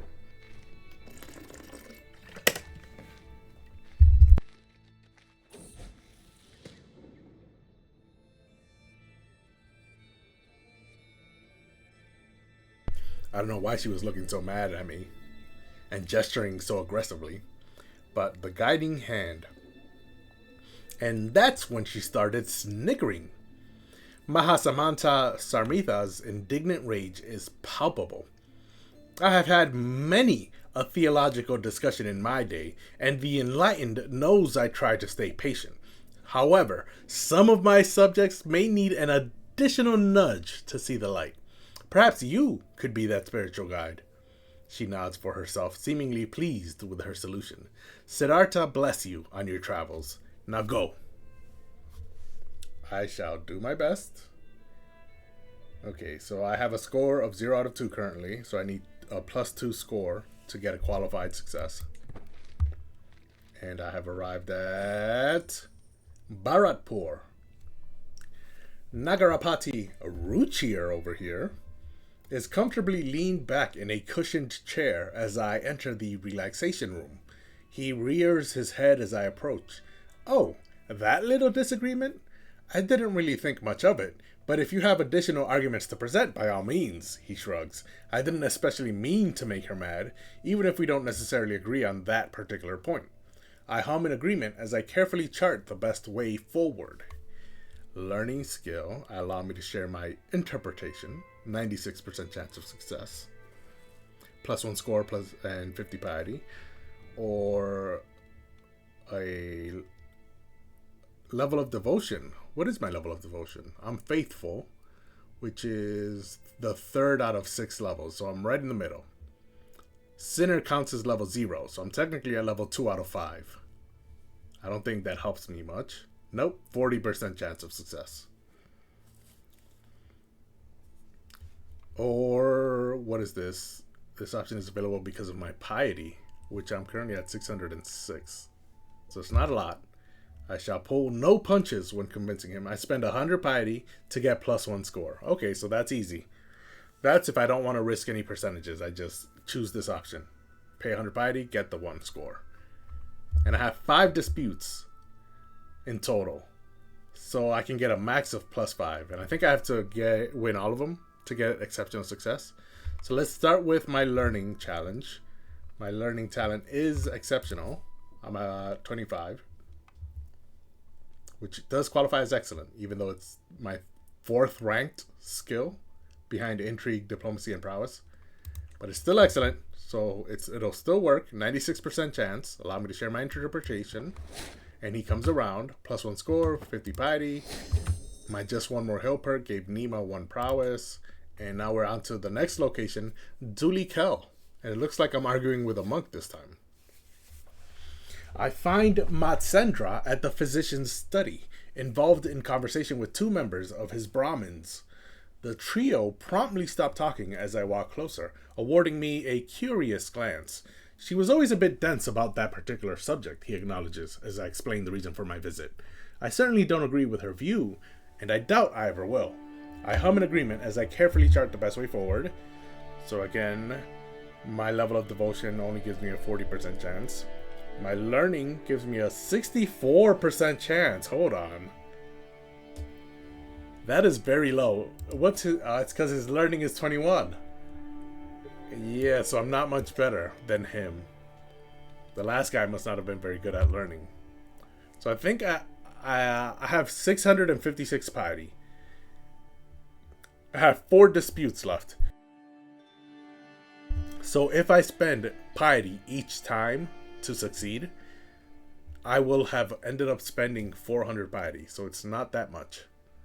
So I also don't think I'm going to have to do this every time. But for this time, with only a 64% chance of success, I'll just spend piety. I shall pull no punches when convincing him. And then on to the next location. Oh, I just got a perk. And I just finished building something. Hold on. Matter of Theology, Hetauda is my new location. This monk looks the same as my last monk. Upon my arrival, I find Matsendra again. So it is the same as the last monk. For a second there, I thought I was being racist, but no, he is the same guy. I find Matsendra engrossed in a map in his study. Not looking up, he grunts, acknowledging my presence. You come here, interrupting me. Over that? Such a petty Mahasamanta. My word. He clenches his fist, takes a couple of deep breaths, and attempts to calm down. There's nothing you can say to make me agree with that dimwit. I hum in agreement as I carefully chart the best way forward. It's the same guy, so it's still a 64% chance for a learning challenge. So I'm going to have to spend... Ooh, hold on a second. Looks like piety goes up every single time I select this option because now it costs 200. So I don't think I have enough piety to actually execute the last 3 disputes. Or, I mean, this is the third one. So I have 2 disputes after this one. If they cost 300 and 400, respectively, that means I will need 700 piety to execute the last 2. And that's after I spend 200 here, which will leave me with only 359. So I don't think I'll have enough. But I'm going to do this, betting on the fact that this guy is the most learned guy I will have to debate. Hopefully my learning challenge with the other guys will go back to being over 90 like it was with the first guy. So let's pull no punches. I'm down to 300 piety. Let's get my diplomacy perk.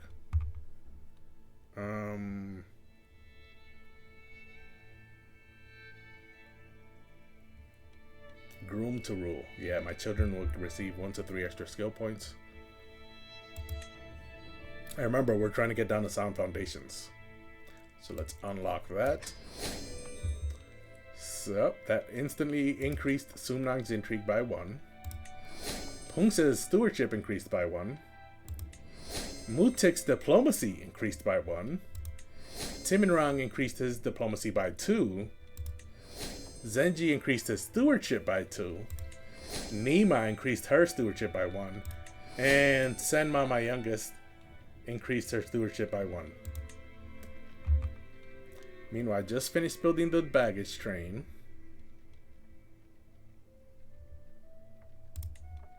And so if I don't think I want to spend money on building up my camp since I'm about to get some land, but I think there's the wipe slate decision here.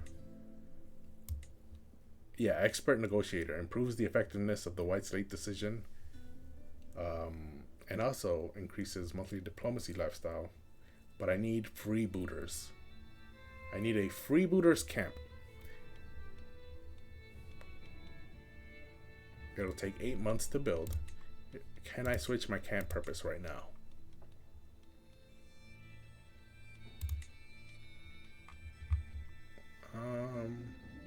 It costs 1,000 prestige, but I think I can switch it right now. We're currently scholars. Finds more criminal contracts, more prowess and intrigue contracts.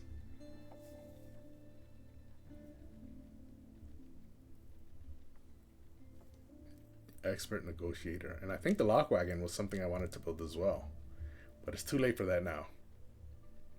The stick game was also something I wanted to build, but again, too late for that. I think this is the second adventure character I play. I think the game makes it so that they gain a lust for land. So if you play the way I play, role-playing the character's decisions based on his personality and the things that affect him, I think you will always stop being an adventurer with the first generation. But I would like to play as a character who remains an adventurer their entire life, because I would like to build up my camp to max everything out to see what it looks like. But I don't think the game will ever allow a character to be happy being an adventurer for his life. I think they always give you a lust for land or some equivalent modifier to make you, if you roleplay, want to get some land. But yeah, for now, let's become freebooters. Can we do this? Do we have to become wanderers first and then freebooters, or can we just do this? Let me cancel this. Can I become a legitimist? No, I cannot. Okay, so become freebooter. 1,000 prestige. This is why we keep collecting all that prestige. Oh, we get a master thief. And a master of spoils. I think I want a master of spoils when I start fighting a battle to conquer land, because I get more gold, prestige, and piety from winning battles and sieges. So let's change the purpose to freebooter. Yep, that worked. Okay, since we're now freebooters, let me build in the baggage train expert negotiators. That'll take 8 months to build. As soon as it finishes building, the wipe slate decision will be available to me again.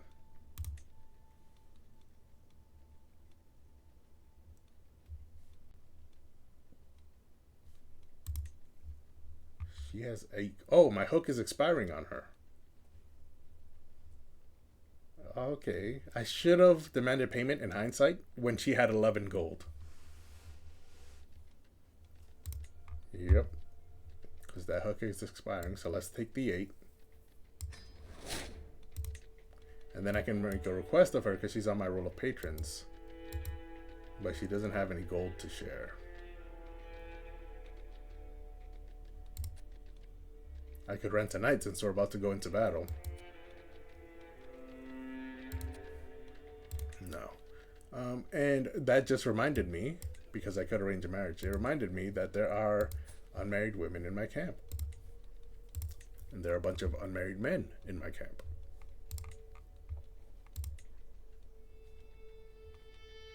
What does head porter do? And stooge. And camp priest.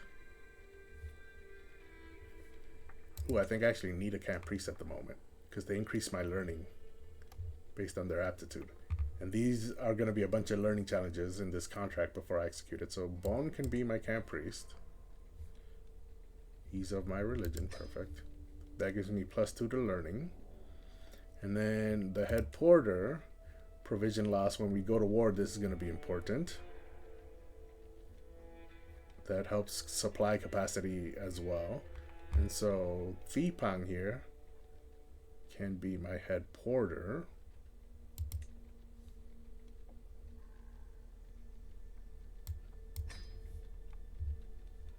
My capacity is back up to 5,200. Meanwhile, Sumnan could be my second. My son. I forgot to check whether he would be good at anything else.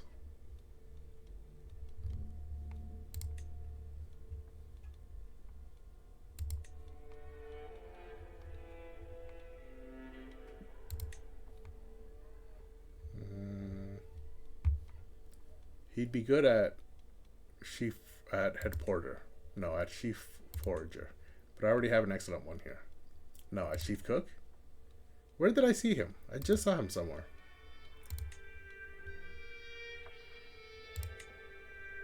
I don't know. Either way, the positions are filled. Now let's get some of these unmarried women married.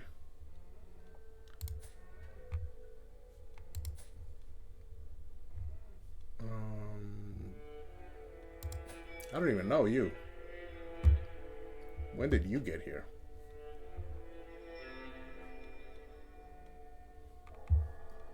Okay, next woman. You're unmarried. Your husband died 3 years ago? Almost 3 years ago. We're about a month away from his 3-year death anniversary. And you were married to him before. You're 49. You cannot have children. Let's try the others first. She's 46. But now we know. We have one unmarried person. Menmo is unmarried. So that's 2 unmarried people.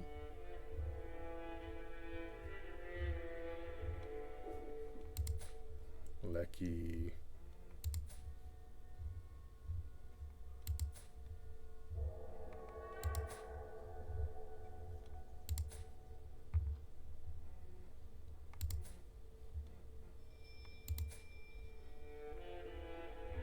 Dawa. I remember Dawa is unmarried and she's 37.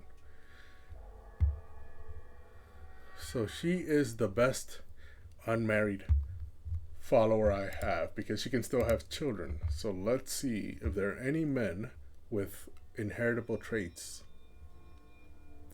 Nyasig is robust. And they're the same age, 37 and 38. And then these are all my children who are genius or not geniuses. They're intelligent or quick. That's fine. So she can marry Nyasig. Nyasig is also a member of a house, but he's the only member of the house. So we can expand one of the noble houses in my camp, and in a few months in my court. He's not of my religion, but she is. Send that proposal. And then Dorji over here is not in my religion, but I think I already demanded they convert. Yeah. So I cannot do it again. So there's Dawa being married. And then these are little girls. Okay, so I think the last two are Pana something and I'll know when I see them.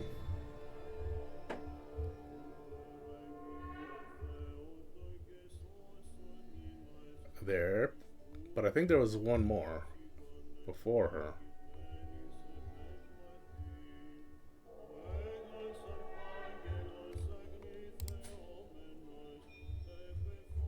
No. So I know her. And then Nagapodi, Menmo. It was Menmo. Okay. She's an insane antagonist. Meanwhile, Ponam Palatati Kalar is a spineless paragon. She was a peasant leader at one point. She's been married twice and she's 49. So let's marry Menmo first. She's only had one spouse. And he's been dead 2 years. Insane antagonist. Let's sort this by age. Oh wow, this guy made it to 79. He has a hook on me. I don't want you to make it to 79. Die, quick. His health is poor and he's infirmed, so he should die quick. So I'll get my wish there. He'll be the last member of his house as well. I think he was the first member of his house.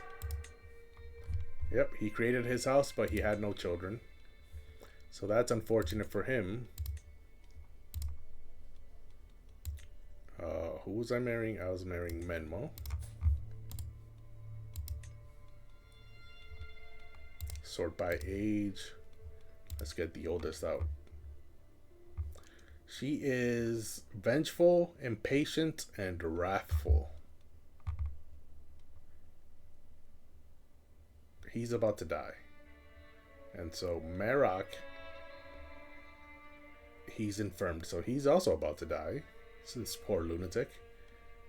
Meanwhile, Ganapati Varman here, I don't think they have anything in common because vengeful and no, just doesn't like arbitrary. She's not that.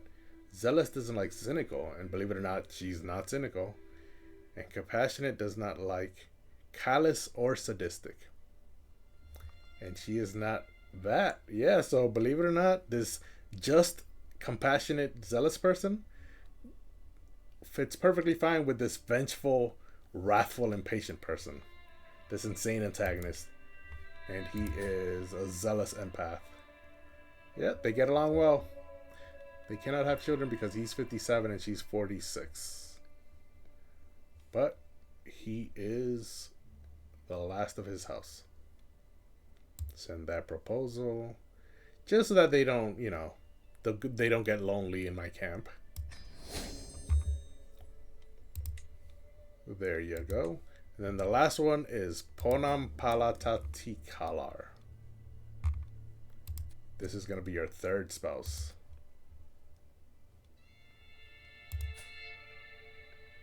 Wozer the Hunter.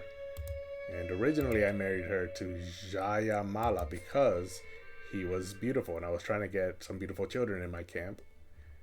But he was too old. They died. He died in 896. Then she married Wozer, who died in 898. So she married him for like a year before he passed away. So let's get her married to someone closer in age so she doesn't have to go for a fourth husband.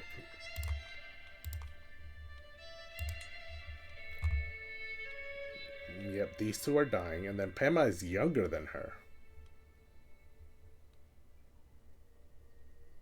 So it looks like she's going to remain single until I get land, and then I can use her she can be a cougar and marry someone young who will be a really good knight, a good chancellor, or something, so I can then use them to fill the positions in my court. That is what she's going to be used for. And there are no other unmarried women in my court. And so now let's continue with this contract. That was a short, or not short, but a digression, intermission, a quick administration intermission. And now we get back to our regularly scheduled programming of me going around debating people. Now we're in Kirtipur. Nagarapati Abhyudaya is comfortably leaned back in a cushioned chair as I entered the relaxation room. He rears his... Okay, so this is the same as the first event.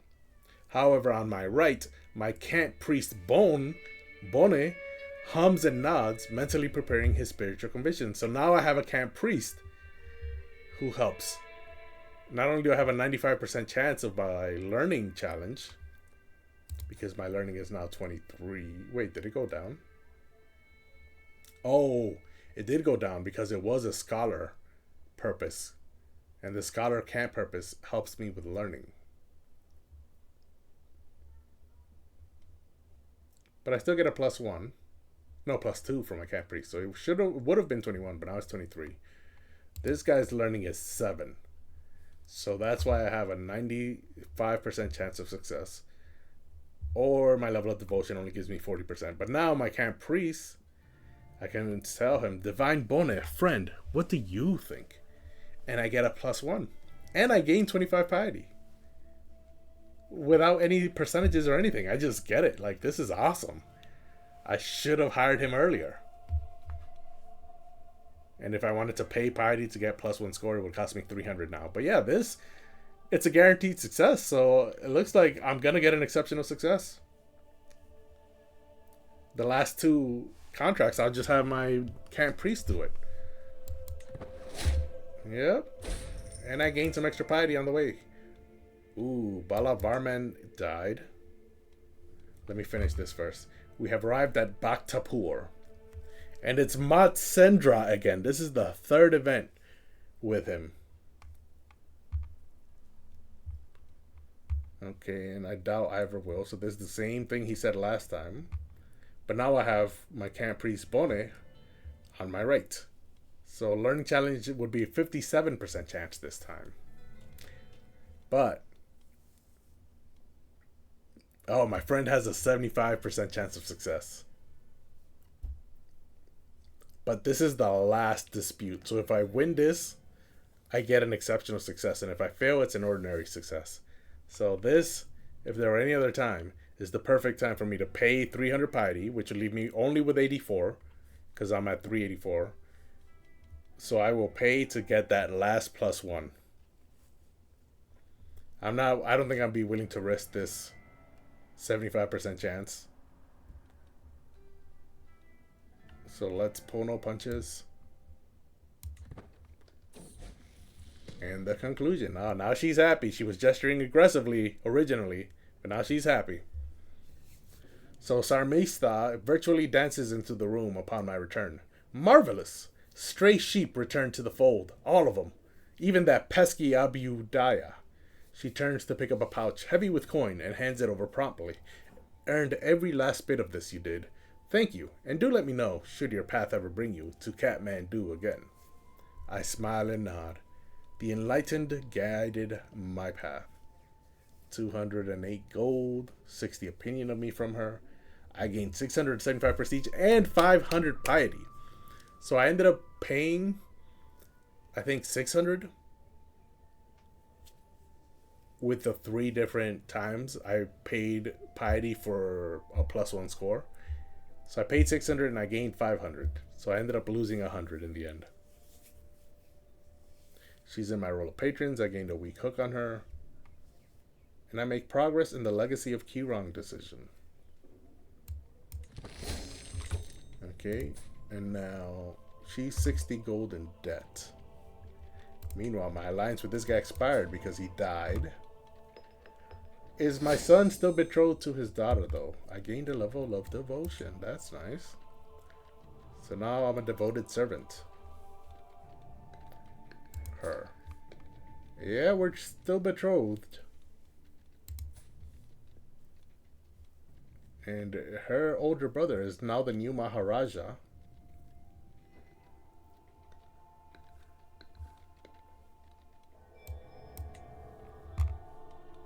But the alliance is gone. Which is too bad. I was going to use that alliance when I took land from Konyi. So I thought doing this contract didn't really cost me anything, but it costed me the 3,000 soldiers I would have gotten from Malachacha. Malachacha. Malachacha. Malachacha. Malachacha. Mlech Chaha. Yeah.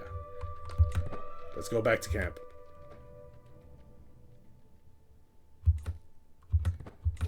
Okay, we are back. Oh, my background changed.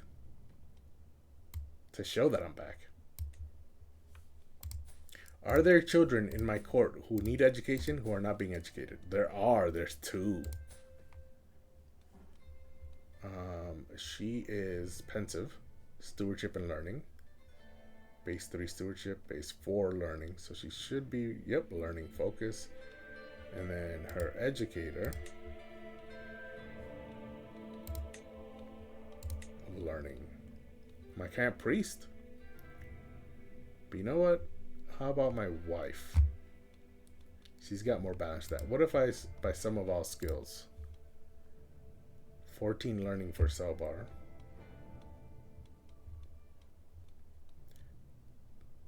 13, 10, 19 for my wife. Yeah, my wife looks like the best learning teacher.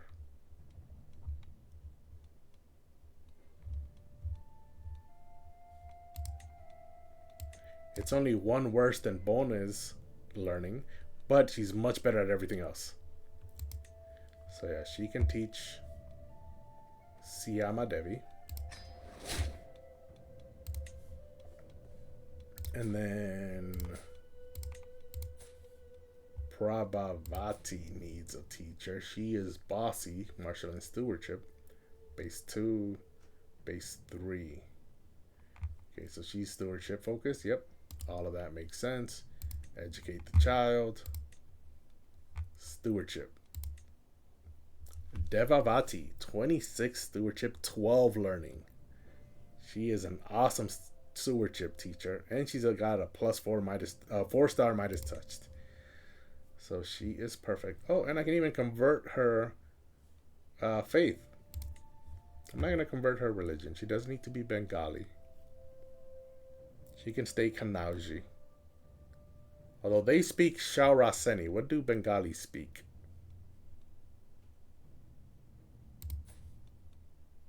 Magadhi, which is a language we already know.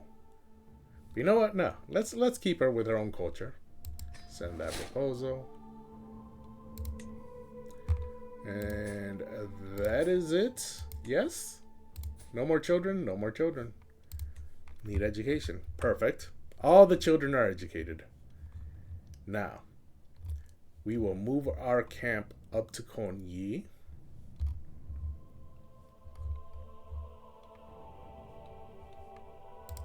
This Konyi is still good. Yep, still looks good.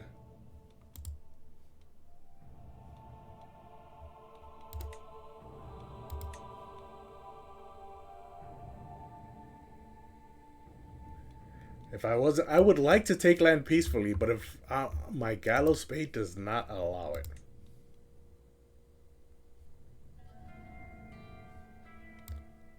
Yeah. I don't know. She has the homely trait. It's not pleasant to look at. I don't think she's that ugly. But yeah, she no longer needs to be pinned.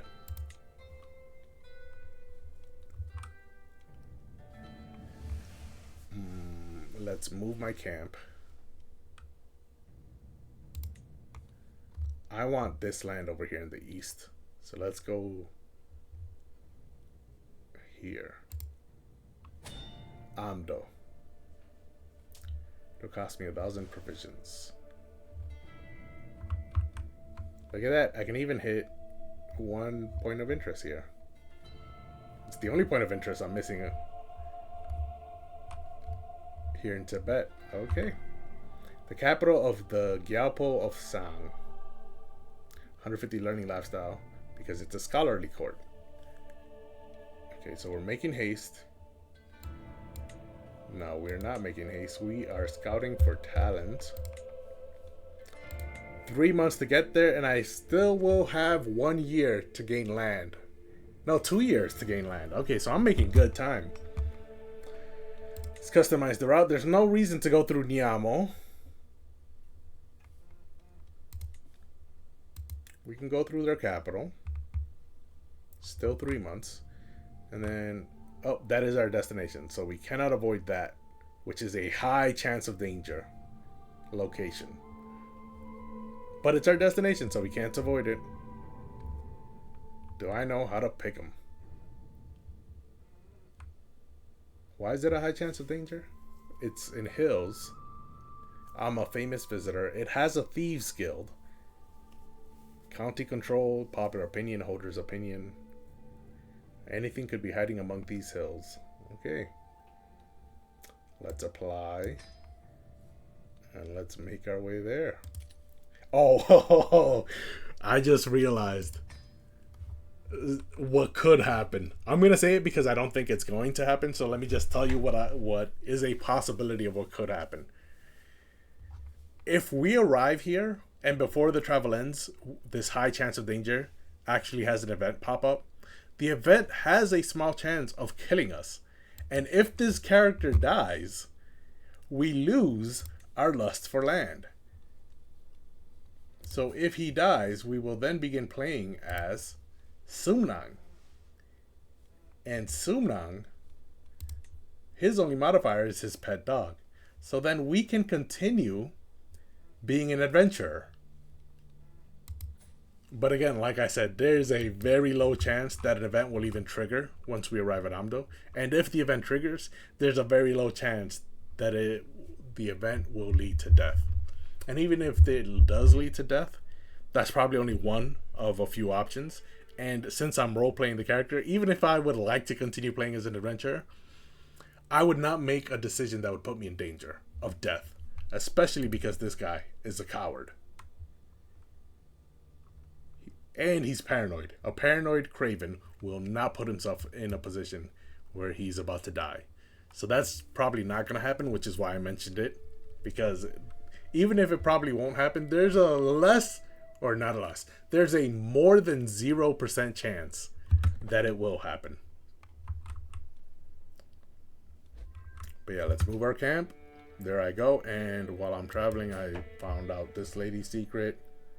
She's a non-believer, but she has 0 gold. And so we will, what is this? Unreformed Mundum. So we will expose the secret because she has no gold to blackmail. And I gained 100 prestige. And turns out I needed all of that prestige because I have switched my camp purpose twice. And each time you switch a camp purpose, it costs 1,000 prestige. On top of that, I've also changed my camp law.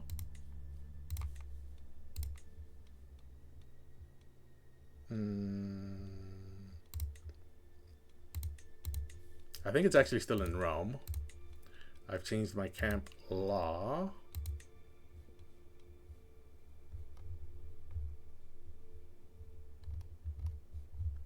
Where do I see my camp law?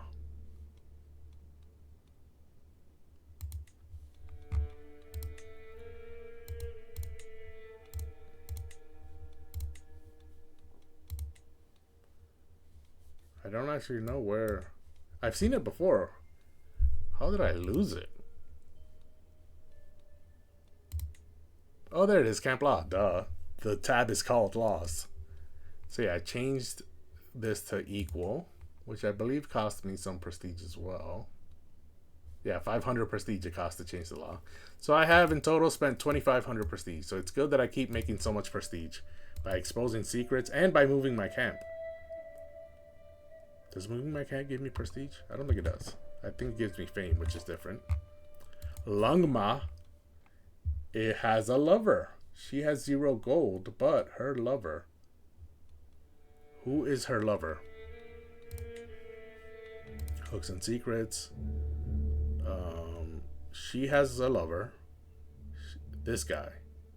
So I should be able to blackmail this guy as well. Yes. Does he have gold?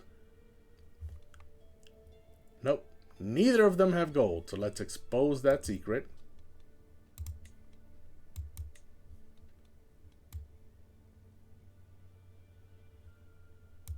Wait, who has the higher position? Does his lover or does he? No, she is a guest at that court. He is a courtier, so he has a higher position. They're both really doesn't matter. So I gained 100 prestige. I should gain 200, 100 for each. Because I exposed technically 2 secrets there. Not 1.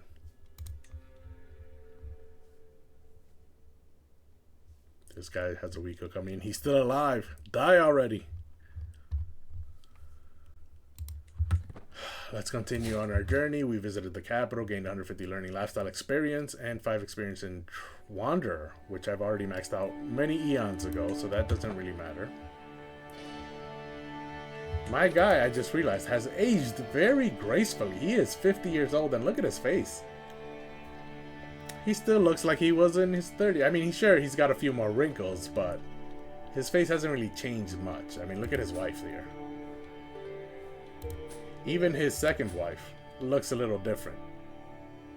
Her hair grayed. She's got the forehead wrinkles. But him, look at that full lock. What is it? The full head of hair. Luscious locks. The full head of luscious locks is what I was trying to say. Not a single gray or white hair visible. His goatee still looking fine as ever. That is what aging gracefully looks like. Scout for talent. This guy wants to be... I'll do anything for a coin. Yeah, so he'll be a stooge, but he'll be terrible at it because he has 20 learning. He shouldn't be a stooge. He's a wise man. That's the opposite of stooge. 17 diplomacy. He's cynical and fickle, but he is craven. Craven people like each other. And I am also craven, so that plus 20 opinion of me right off the bat. Yeah, so I can give him 84 provisions, but no, I'll happily pay him to join my camp for a coin. He's the one who says I'll do anything for a coin. I'll take him literally. Oh, he is 54. I didn't realize he was that old. But that's fine.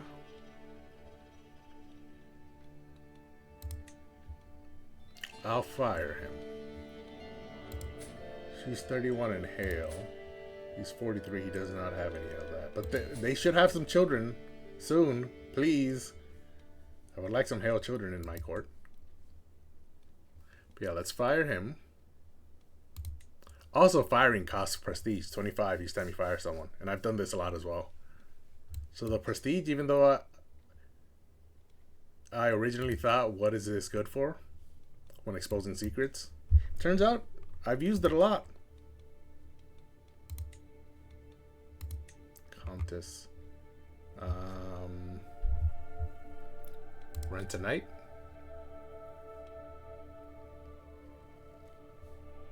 How about Prabhu Tenzin? Rent a night.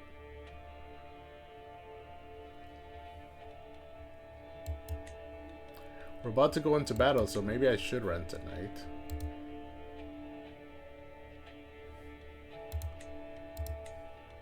Let's look at my camp. I have 5 months until Expert Negotiators is finished.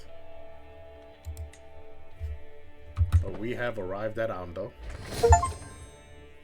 Reach the highest possible prestige level. Celebrity achievement unlocked. I gained fame because I moved my camp, yeah. And now my glory is widely known. I am a legendary figure, maxed level. I gain +4 number of knights. Purchase land interaction for duchies and counties with increased acceptance. Seize realm scheme for empires and below. Ask for invasion sponsorship interaction. Okay, hold on a second. Instructor of Knights, Escort Emissary. Okay, there are no contracts here that look worthwhile. So now that I'm here, my camp has moved to Amdo. Time for your lust for land to be satiated. I still have 2 years left on this. Just under 2 years, like 1 year and 11 months. But that's probably how long this war is going to take. So, Konyi, 195 soldiers. She's in poor health. Let me see. Her primary heir, her daughter, is married to this guy, who is the son of this guy, who has 500 soldiers, but he's in the middle of a war. So he has no time to send troops, if he even would, because he's not technically allied to this lady. And so, oh, I cannot be located in her realm to declare her war on her. Okay, that's fine. I can just move it south like 1 spot. I can't purchase land. Ask.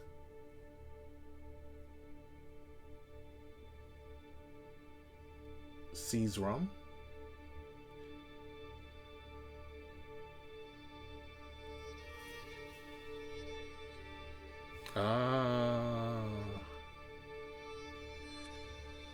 I can take her land. My camp is too far away from the capital. Okay, where's your capital, lady?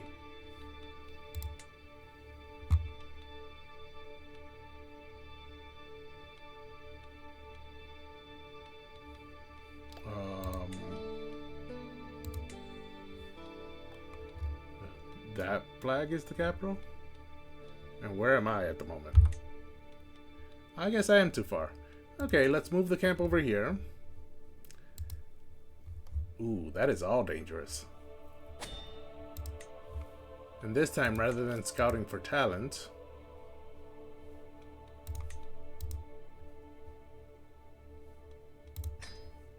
39 days to get there. Rather than scouting for talent, 38 days to get there, we will make haste, 35 days to get there. 1 high danger location, but again, that's our destination. We cannot avoid that. 300 provisions. Let's move the camp and let's see, because I am an intrigue character, so if I can do a scheme, an intrigue scheme, to seize her realm from her, that is much better than me fighting a war to try and take it over. And I've never done this before though, so I don't know what it's going to look like. Learning from example. Pungse, my second child, is at that age where a child absorbs everything and anything around him like a sponge soaking up water. Though present circumstances prevent me from giving him the finest of educations, the young lad seems no less eager to learn for it. Instead of the tutors and books that someone of more fixed wealth might feel entitled to, he roams the camp, shadowing my officers and eagerly assisting them in their duties. A little nudge towards someone specific would likely do wonders for focusing his efforts.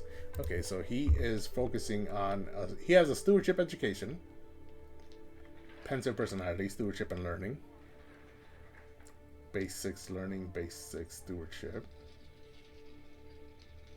base 8 intrigue, but base 9 martial, base 10 prowess, but unfortunately his personality does not like martial, intrigue, or prowess. So yeah, that's why he's focusing on stewardship. His current, I am his ward, right? No, I'm not. Lecky is his guardian. 22 stewardship, 13 learning. Well, that's pretty good, I guess. Okay, so I can make him go to my second, and that increases diplomacy and martial by 2.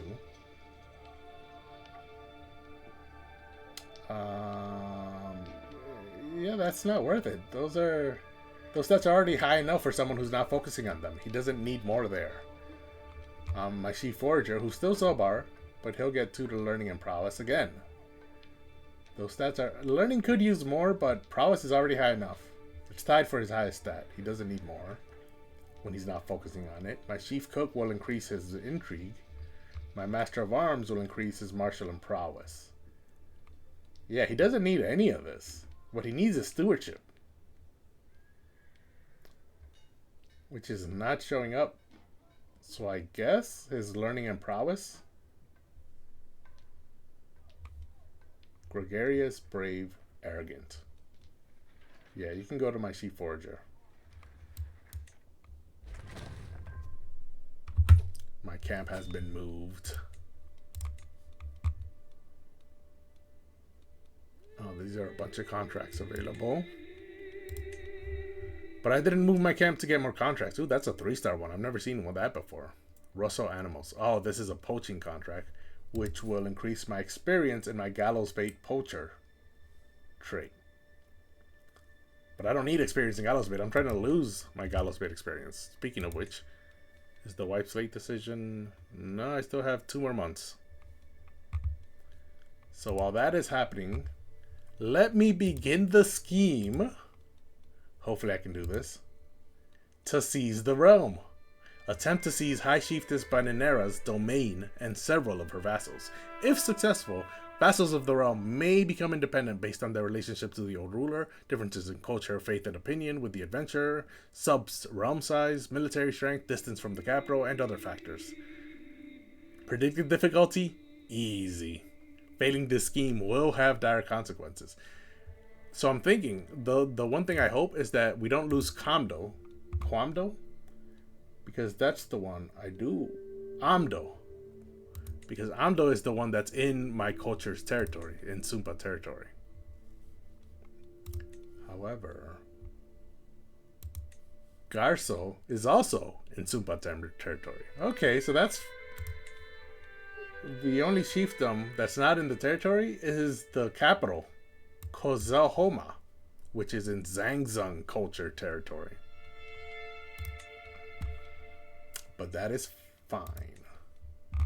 This is perfect. I've never done this before, and it fits my character so perfectly because I'm an intrigue character. So it makes sense that if he has a lust for land, why not scheme his way into getting it? That's what he's been doing his entire life. So we start a seize realm scheme against her. Each phase will take 44 days. There's a 95% secrecy. Balance. We can focus on success chance. We can focus on time or on secrecy. I want it to be 100%. So even though I think I will only need 2, so I think balance might be good enough. But no, I don't care if it takes a little more time because her health is poor, but she's not infirmed. So she's not close to dying. The only reason her health is poor is because she keeps whipping herself. So I think we have time. Let's focus on getting this right. So we'll focus on success chance agents. Start the scheme. Oh, I'm so happy. I did not know I could do this. I thought I was going to have to fight a war to get land. I didn't know I could just scheme and make plans in the background and somehow take over her whole territory. I'm so happy right now. I'm like a kid in a candy shop. So first we need the muscle. Sometimes you just need more brawls than brains. Benefits from strong and athletic, suffers from weak and craven. So Karse, her own spy master, is willing to join. Oh, there's 2 Karses. Her spy master is named Karse, and her marshal is named Karse. So Karse here can be the muscle.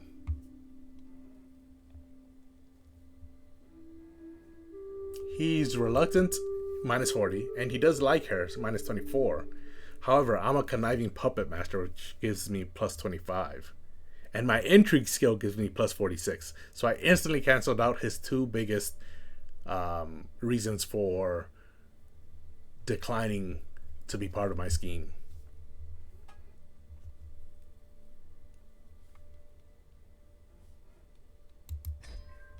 So he can be my muscle.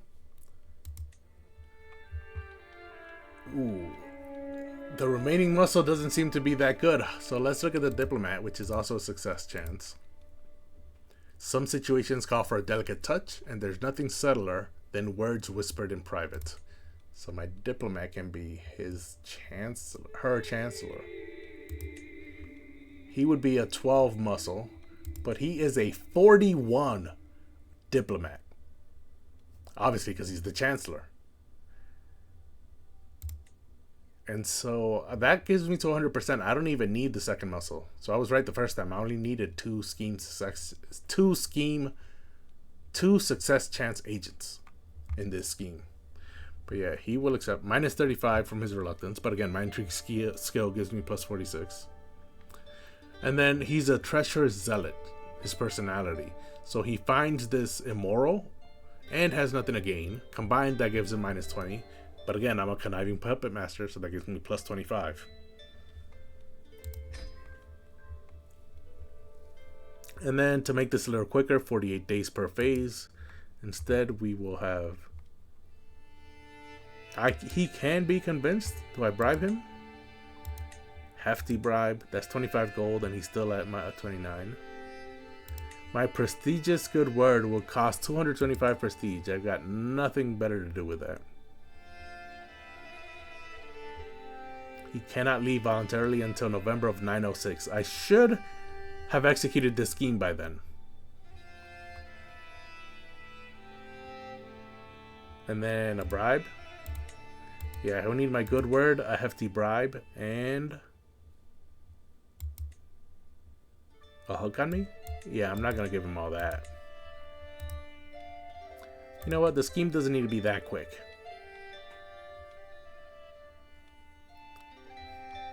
The lookout. That increases secrecy, but I have a 10-month grace period. I think by 10 months, with a good infiltrator, yeah, this will reduce it to 15 days per phase. So I think I won't even need a secrecy agent, because before the 10-month grace period is up, I should have enough scheme advantages to execute this scheme. Yeah, it's capped at 95, so I can't. Even if I add another agent, it'll still be 95% max. Yeah, okay, so he gets 3 advantages. He gets a hefty bribe, and he gets my good word. I'm not giving him a hook on me. Well, actually, I will give him a hook on me. And a small bribe. Save myself 13 gold, and then I'll just kill him. Yeah, that's what I'll do. I'll just kill him.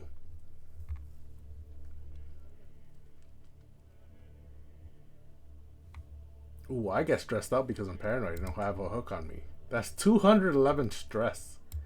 So tell you what, I'll start the scheme and then go on a long hike.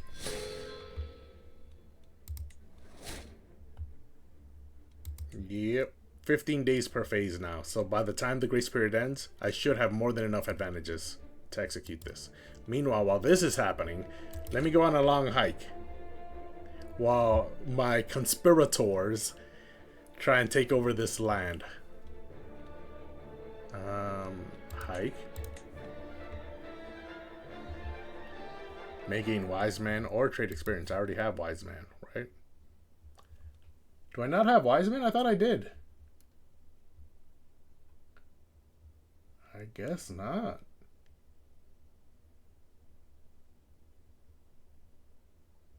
Huh. So my level of fame is giving me 5 prowess. Yep, plus 5 from Wayfarer. And then stress loss per level of fame goes up by 5%. So because I'm at level 5, that should be plus 25% stress loss. Nice. Let's go on that hike now. We're in the capital, so let's not go on a hike in this area. Let's try and get away from there.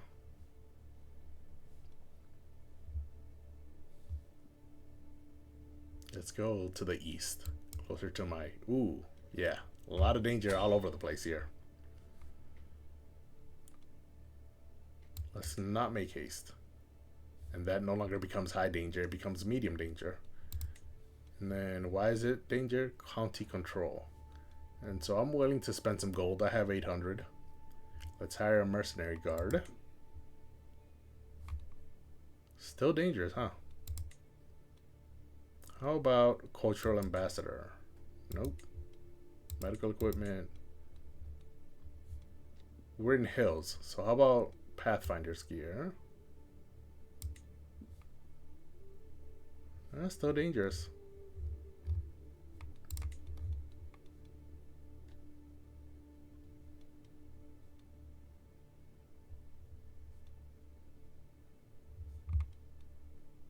Circumspect.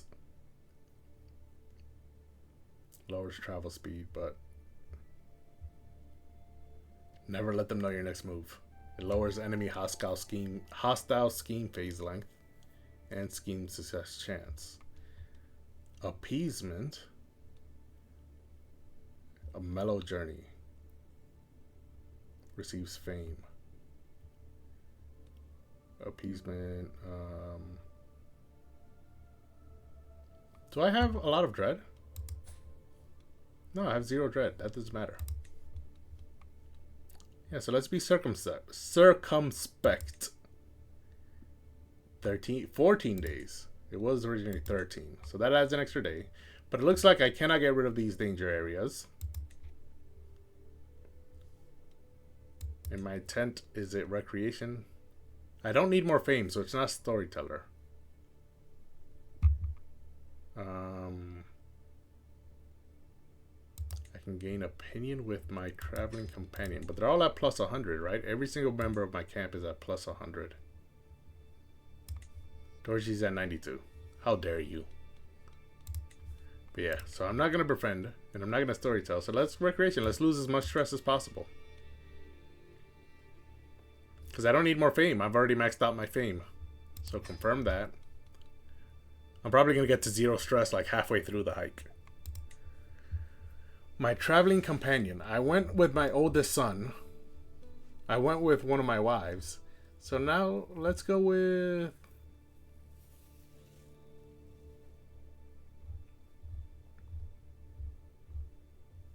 Let's go with my second son, which I believe is Punse. Him and Mutik have the same age, but which one came first? They're not twins. So which one came first? Looks like Punse came first.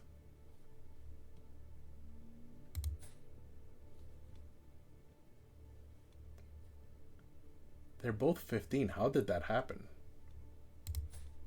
Oh, they have different mothers. Yep, that makes sense. Punse did come first. Oh, but Sumnang is his older brother from the same mother. The player heir. So I should go with one of her children. Mutik. Let's go with Mutik. Because I don't want her thinking I don't care about her children.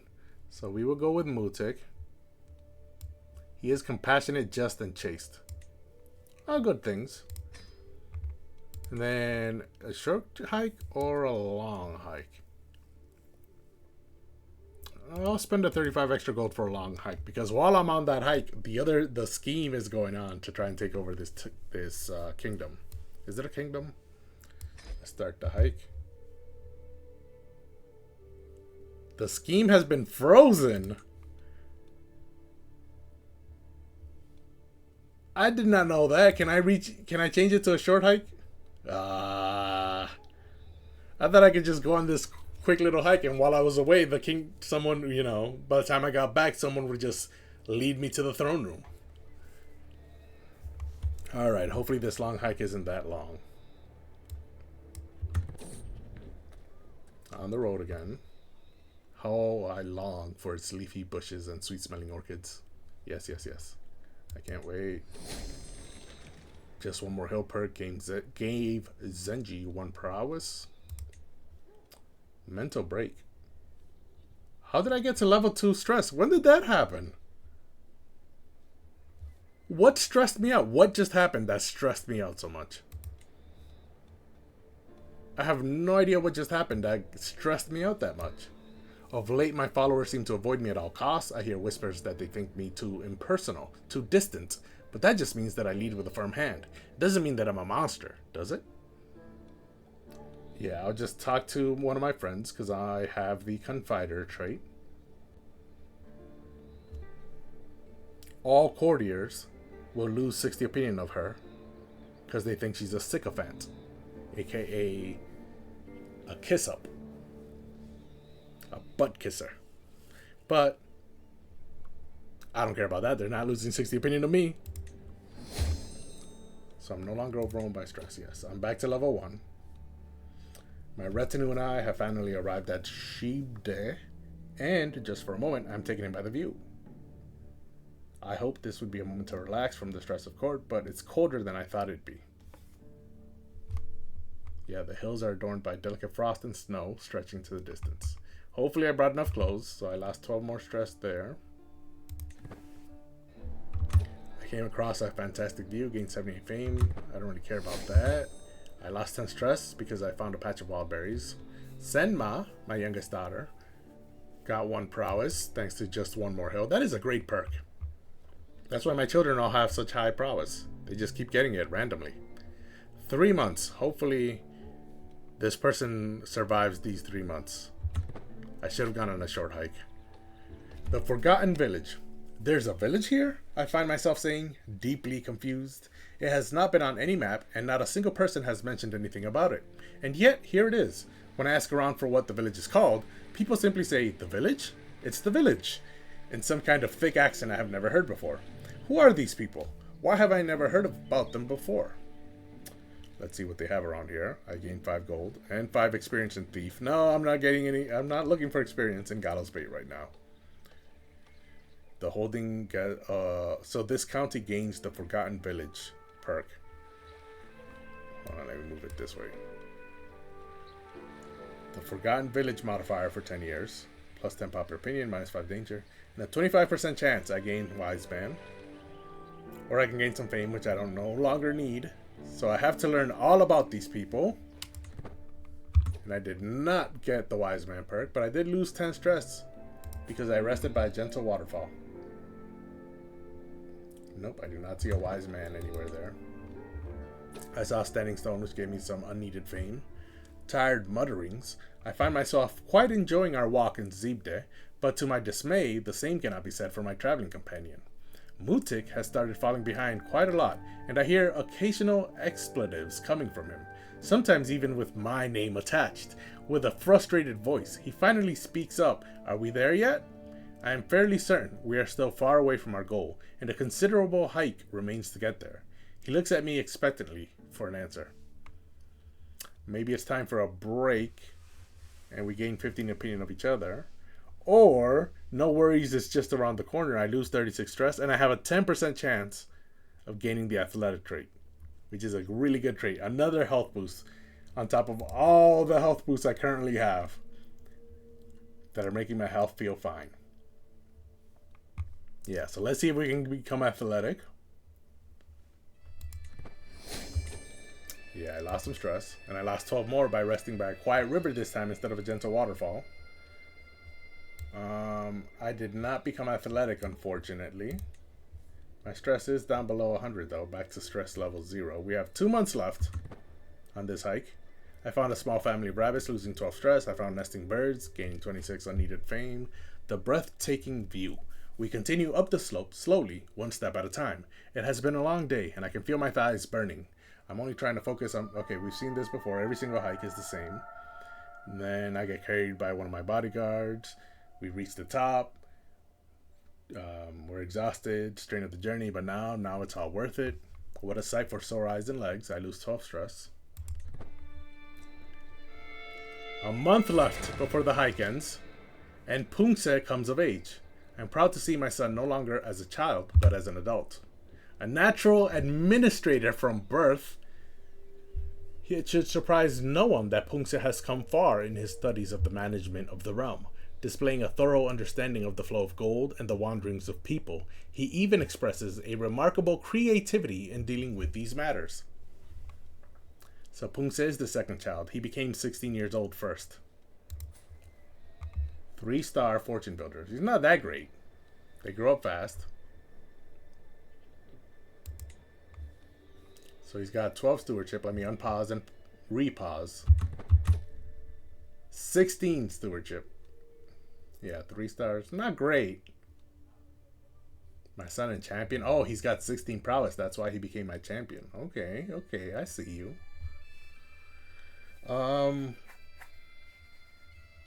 So he's an adult, which means I have 1 more. Oh, no, because I wasn't teaching him. So I don't have any positions open to educate someone. I'm teaching Mutik and Timinrang, right? So when Mutik becomes an adult, then I can start teaching Zenji. The birds overhead. As you travel through Jibde, there's 2 birds following us for hours. They're just slowly circling around us, landing too far away to be in danger and crying at us from afar. As they get closer for a second, I see their black and white plumes. After a while, they circle once and then fly away. Even after they are gone, we can still hear their singing in the distance. Well, 1 for sorrow, 2 for luck. I lose 12 stress. Found a patch of luminescent mushrooms, gained 78 fame. We have 30 days left, 1 month. Natural arts in the wilds, gained fame. I found wildflowers, gaining fame. And now a quiet day. Despite my many expectations, the day has unfolded in an overwhelmingly quaint and quiet manner. Initially, I found myself perking up at every sight and sound. However, as time passed, nothing stood out as particularly memorable, and my attention began to wane. Gradually, though, I find myself appreciating the time I spend with Mutik. Nothing of importance comes up, but it is enjoyable nonetheless. Maybe this is just what I needed. Lose 12 more stress. I met a group of traders, gaining 5 gold. Expert negotiators have been built in my camp. Right. Where is it? Baggage train. Oh, I lost the building.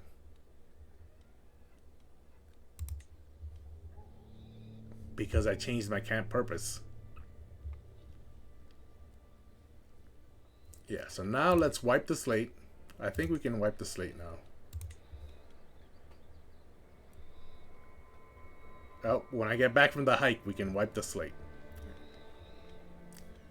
Get rid of my gallows bait as much as possible. 5 gold from a group of traders. We have a week left. I came across an ancient megalith, gaining 104 fame, and now returning home. With one last step, I finally leave the hills of Jibde. I look back one last time, reminiscing about my journey through the hills. The stress has melted away, and I feel like I have found new meaning in life.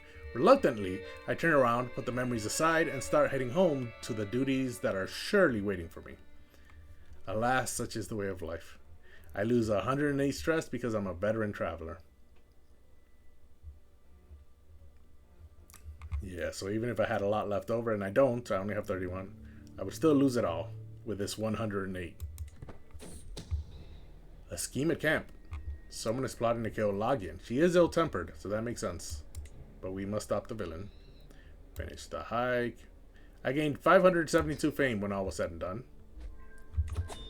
And my scheme has started up again. But now that I'm back at camp, let me wipe the slate. Still the same price, but now I lose 70 experience. And so what is my experience? Trickster is at 35. Thief is at 15. Marauder's at 10. Yeah, so I didn't even need that. But let me rehabilitate my word. Nonetheless. Oh, piety is more expensive, I think. I thought it was 175, 75, 75. Piety, I think, has doubled. Yeah, but we'll wipe the slate nonetheless. And now, I've got no level 1s. And I've got Thief, 15 experience, Marauder, 10 experience.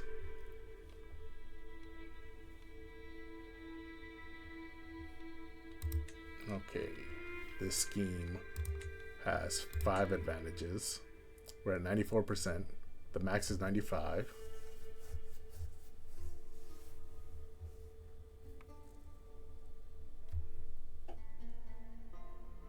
There's still 10 months left of grace. Yeah, so we're going to get as many advantages as possible before the grace period ends. You can survive that, can't you? 62, health is poor. I think you can survive that. 10 more months. And then we'll execute when we get as many advantages as possible. For now, though, there's really nothing else to do. Means to an end.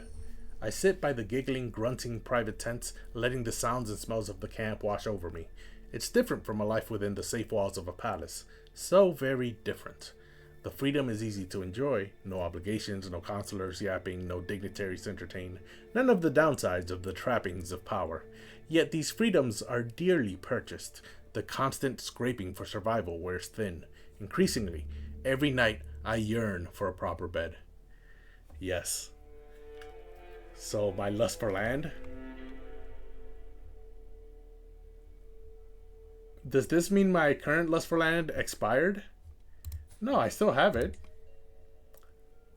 Yeah, it's good until the year 903. We're in May of 902.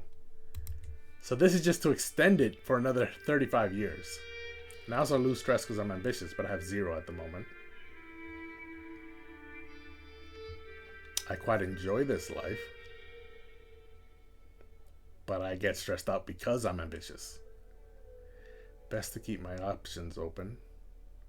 And also best to stock up for whatever lies ahead. Yes, let's see if I can gain the flexible leader trait. And 600 provisions. That would be nice. Since I already have lust for land. And I'm about to execute on it. So let's try and get something else. And wow, it was a 20% chance, I think, and I learned it. I learned the value of flexibility. Yep, I'm a flexible leader now. There it is.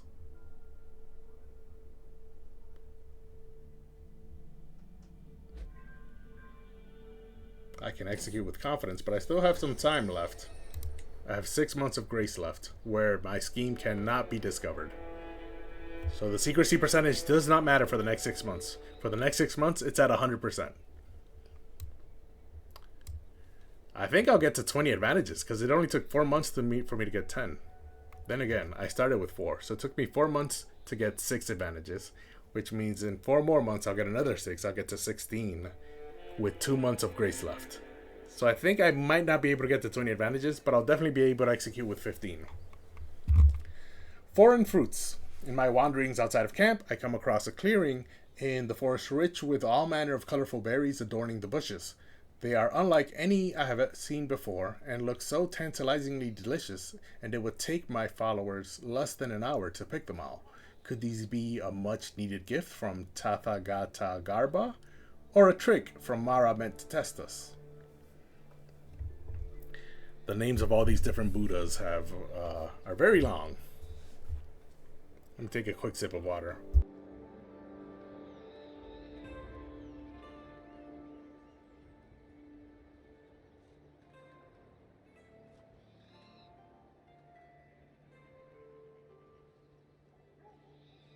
Okay, so Selbar is my second. He's also my chief forager. So I wonder what he would make of this. Would gain me 600 provisions. Life is adventure even for the stomach. Has a 75% chance of gaining those provisions, or 25% chance everyone gets ill. And I'd get stressed out because I'm craving. That makes no sense, since I could just have him do it and get the provisions for free with no negatives. We should survive without them. I lose stress because I'm ambitious, yeah. So let's just get them for free with no negatives.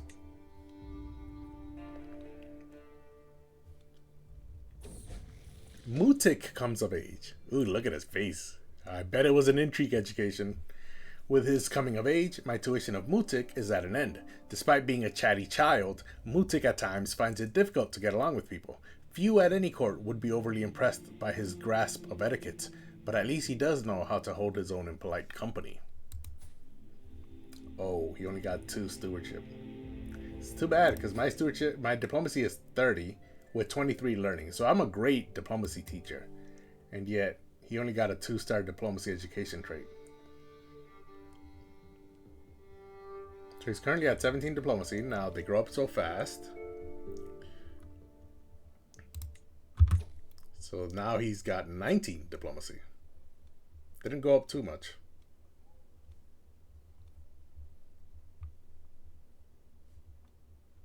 But he's an adult. And so now I cannot educate anyone. Yes, I can. Mutik, teaming wrong. I'm currently educating. So that leaves Zenji, Nima, and Senma. Zenji has a stewardship education. Nima has a stewardship. And Senma has a stewardship. That's why I'm not teaching them. Okay, I can stay with just Tim and Rong here. What about my wives? Are they good at anything? 16 stewardship, but only 4 learning. And 19 learning, but not really good at anything else.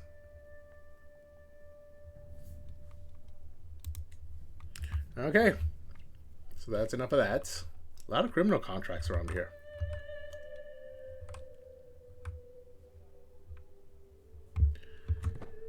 Five months left. 4 months left until we execute this scheme. 3 months. It's almost time. We're at 14 advantages. 2 months of grace left. Nurture. They say children react more than anyone else to the places they find themselves.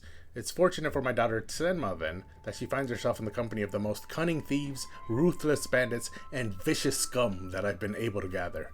A fine environment for a young girl to grow up in, and one where she seems determined to take its many lessons to heart. That's because my camp focus is freebooter. That's why it says the company of the most cunning thieves, ruthless bandits, and vicious scum. So that camp purpose will change her personality to either deceitful, arbitrary, or paranoid. Currently she has compassionate and fickle. I don't want her to be deceitful, arbitrary, or paranoid. I could use my conniving puppet master trait, and perhaps we could consider another path. 96% chance I increase her intrigue by 2. Or I can sigh and tell her to stop that girl, which gains me 75 prestige, but she gets 40 stress. So yeah, no, let's consider another path. Hopefully, let's see, will my lessons go unheeded? There's a 3% chance they will. But nope, I instill a little wisdom, and she gains 2 intrigue. Now it's at 13. It's her highest stat. She's getting a stewardship education.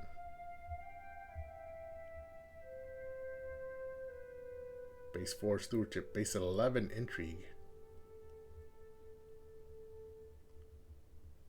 Fickle gives her -2 to stewardship and +1 intrigue.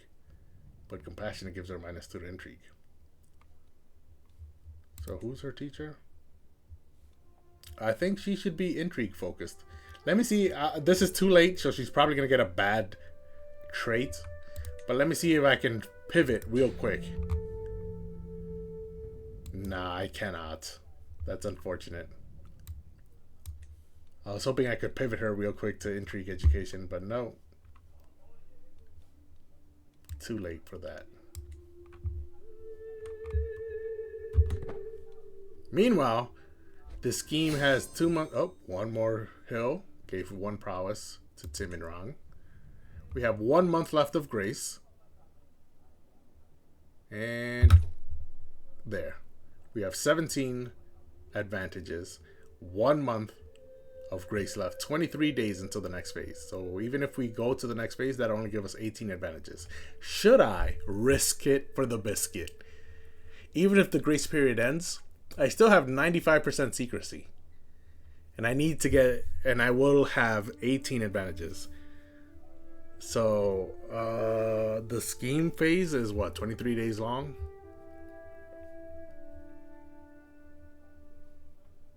Let me wait until I'm not going to execute it right now. Let's wait. Oh.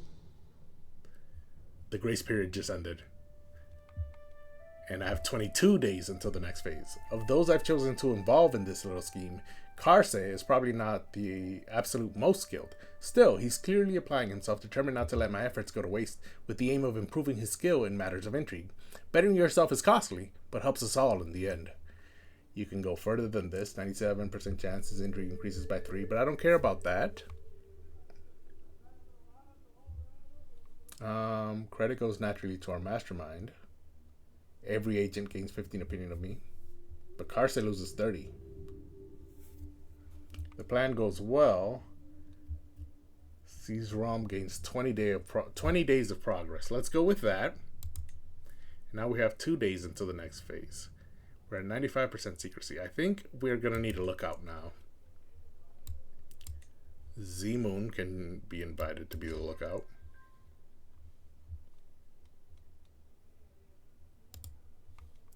And now, 2 more days. Okay. 18 advantages. 23 days per phase. That means it's going to take 46 days for me to get 20 advantages. Should I risk it? Or should I just execute it now? I'm going to risk it. The worst that happens is I go to war with her. I have more soldiers than her. She only had... Oh, she went up to 220. Still, I have 880, so I don't care. Let's risk it. Okay, we're at 19 advantages. 20 days left. Oh. Tiarakshita gained a pet cat. Give it a +1 in intrigue and learning. Good for her. 1 week left. Okay, we're at 20 advantages. It's time to gain a realm. Let's execute the scheme. We're at 95% chance. We're covering every angle. 95% success chance, including disoptions modifiers. Scheme gains plus 20% to its final success chance, but it can never exceed a maximum of 95. But, you know, better to have that plus 20 in the background than to not have that plus 20. So let's cover every angle. The new Prabhu. I gained the veteran adventurer trait. Yeah, that means I was an adventurer and I am no longer.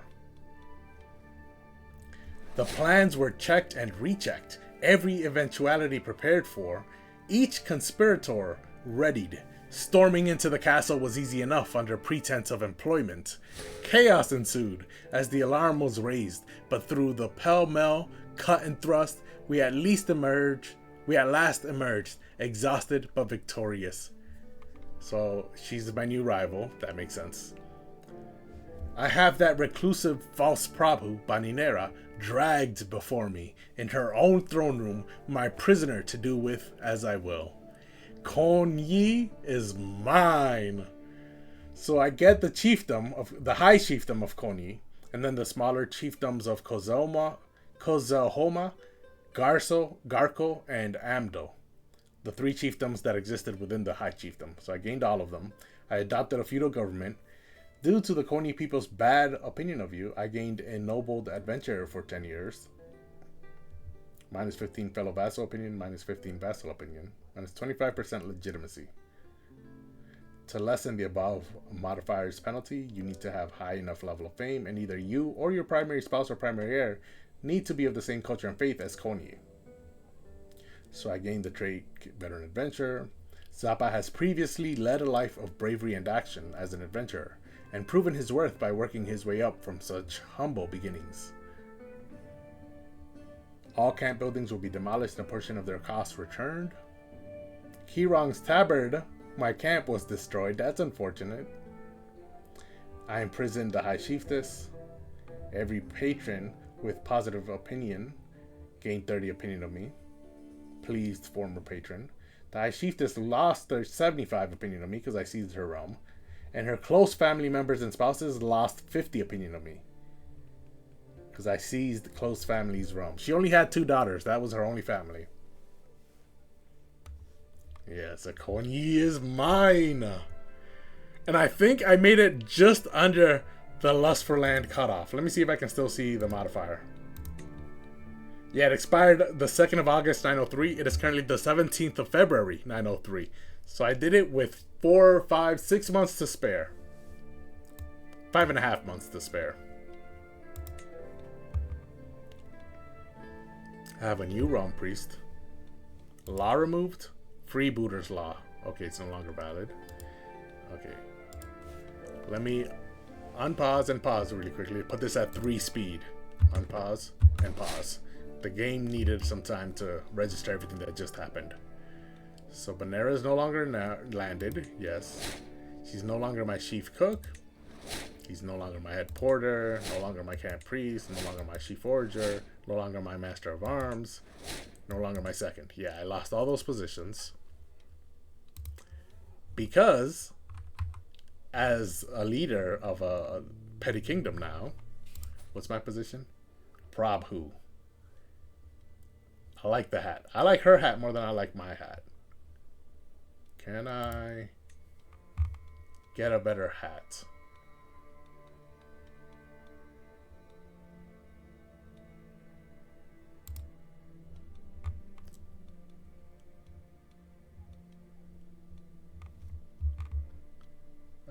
Persian. Brimmed helmet. Ooh, there's a lot of hats. What's this? I don't know what these icons mean.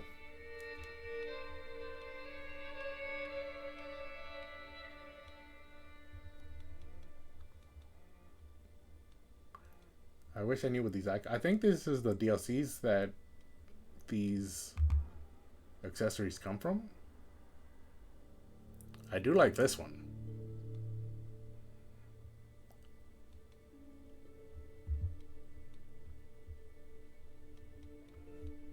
What was that? The Kalansua. I like the Kalansua.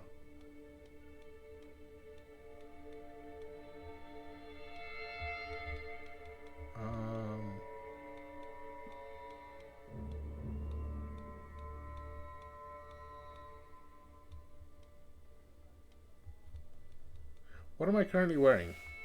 Cone-shaped hat default.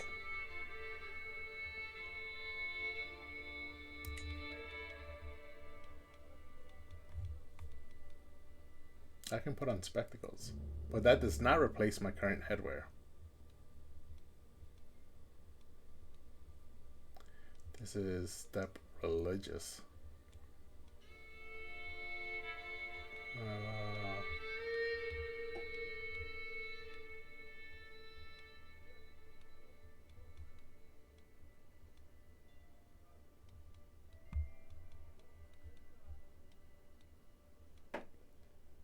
Opulent crown.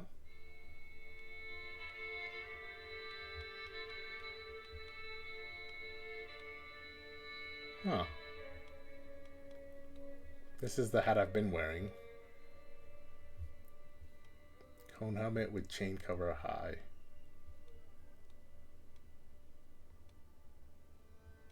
You know, I think I like what he's... After looking through all the different options, I think I'm okay with what he has on now. Yeah.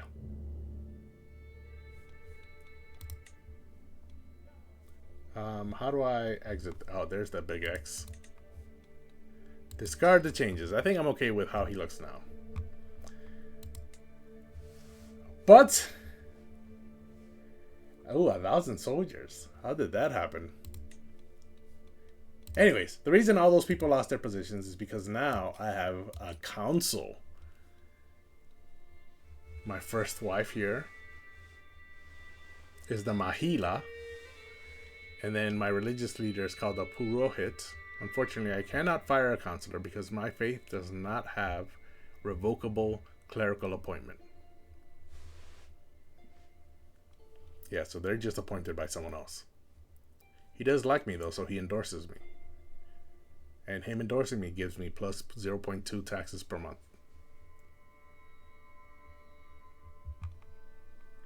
So now I have 4 positions to fill. I need a chancellor, so someone good at diplomacy, a steward, someone good at stewardship, a marshal, someone good at fighting, and then a spy master, someone good at intrigue.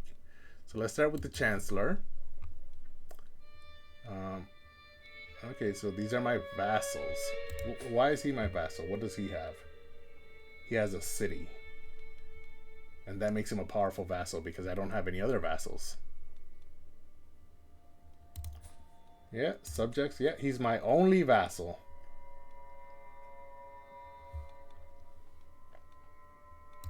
But his 18 diplomacy isn't quite good enough because I have Selbar here, my friend. One of my first 2 followers in my camp. And my second, my entire time having an adventurers camp. It is a natural transition to go from my second to my chancellor. And so you, my friend, gained the position. Even though you're in poor health, I'll still give you the position. And then Mutik, my son, with 20, he'll take over for you when you die. But for now, he can learn. He can be like your apprentice. Learn under your teaching. So he's my chancellor. And domestic affairs improves vassal opinion of me. Foreign affairs improves everyone else's opinion of me. And helps increase my prestige. This is good. Steward. So who is the best steward? I only have one vassal. He doesn't matter. So let's sort by stewardship. And they're all men because women cannot serve in the council. Except for intrigue. Due to my religion. Or culture. Due to my culture. So Pema here. 18 stewardship. It is the highest. My son, however, Pungse at 16 stewardship is right there. And he's only 17, so that stewardship should get better as time goes by. 3-star. Pema's only a 2-star. Gregarious, brave, and arrogant. Yeah, let's make him my son, my second son. Is he my second son? He is my second son. Sumnang, my player heir. This is his first sibling. And they came from the same mother. So my son there, Pungse, can be... No, not Pungse. Yeah, Pungse can be my steward. And then they can focus on collecting taxes, increasing development, promoting culture, or cultural acceptance. We'll look at those later. Let's focus on Marshall. Wait, Pungse stewardship was his best stat. Okay. And then if we look at Marshall, Chatri with 25 Marshall and 26 prowess. Is he my best knight? Champion. Yeah, he is. Okay. You go, Chatri. Where was I? Console. Yeah, so he's only 34 as well. He's in good health. Blade Master. That's nice. Vipang, who was my head porter with 23 martial 19 prowess, would be a good second option, but let's go with Chatri because Chatri is amazing. They're both 4-star brilliant strategists. But, you know, this guy has much better. Chatri has much better prowess at 26. Desert Warrior, when did he gain this? Follower, yes, because spent some time in my camp when he was a veteran adventurer, being part of his entourage when he became landed. Okay, so yeah, so he can be my marshal. And then my spy master, which is the most important for at the moment because of finding secrets and then blackmailing people. So we have quite a few with high intrigue. Vijaya, you disappointed me. I would have given it to you, but you disappointed me so much. Sering has 29. So you would think that's really good. She's 22 and she's married to Dorji. She's a seductress. So they should have some children. I don't know. Oh, it's because she's homosexual. That's preventing the overflow of children. But yeah, she's really good with 29 intrigue. However, she's only a 3-star intricate web weaver. Meanwhile, my player Aaron's son could always get some good training by becoming my spy master. He is a 4-star elusive shadow. So I could make him. He's got 5 fewer intrigue, but that's fine because once I die and he takes over as the king, Prabhu, my position is Prabhu. Once he takes over, once Sumnang takes over as Prabhu, Sering can become his spy master. Not Vijay. Vijay, you disappointed me too much. So yeah, sort of like how my second son Pungse is training under Selbar as the Chancellor, my first son Sumnang is training under me to become the next Prabhu as a spy master. So we will assign him that role. And now my console is filled. Now if I look at my courtiers, there are still court positions that could be filled. But now they actually cost me money. So first, my wife is an average doctor. She was good for a camp. But for a court, she's just average. Which is too bad. Still focusing on advanced research.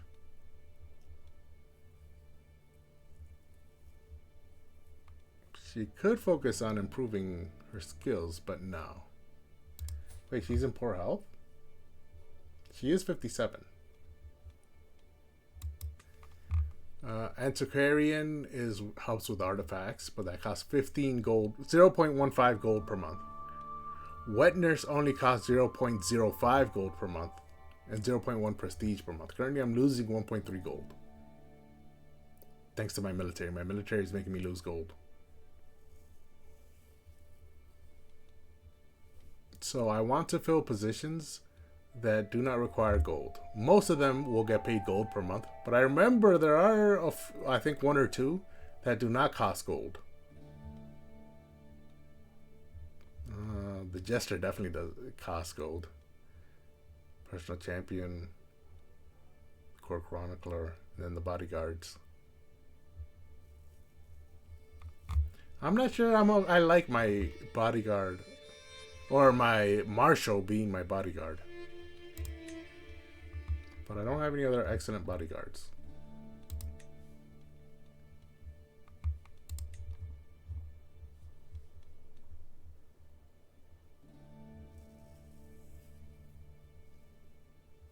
Ooh, I need Roman ceremonies for that.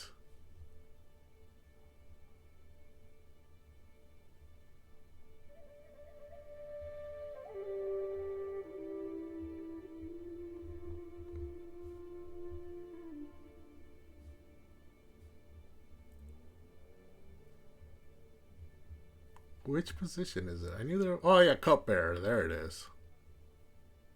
Cupbearer only gets paid prestige.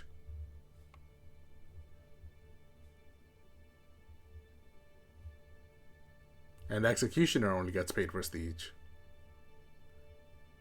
But wait a second. Did I just see Keeper of the Swans? Oh, that's funny. But yeah, looks like this is gonna be it. We do have one prisoner, this lady, who we just conquered her kingdom. Her only family are her 2 daughters. This daughter has a bunch of children, but I don't think those count as close family.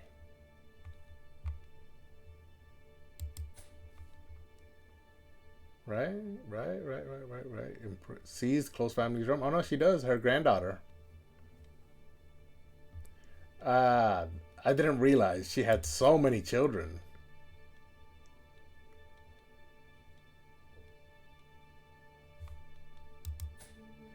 She's married to him.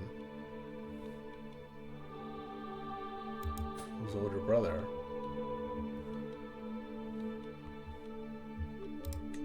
Because I just saw that a bunch of her children are princesses.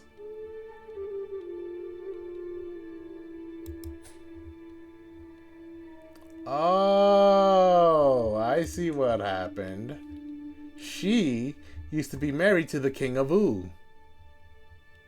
And then the King of Wu died. And a new King of Wu took over. And she got remarried to this guy, who's 17 years old. Yeah, she used to be married to him. Okay. Yeah, because Konyi used to be part of Wu, but now it is not. Okay. Yeah, so there's a lot of work to do now that we've taken over some land. But that work is going to have to wait until next time. This is a great spot to end. We just took over some land, and we did it in a non-violent way. Well, mostly non-violent.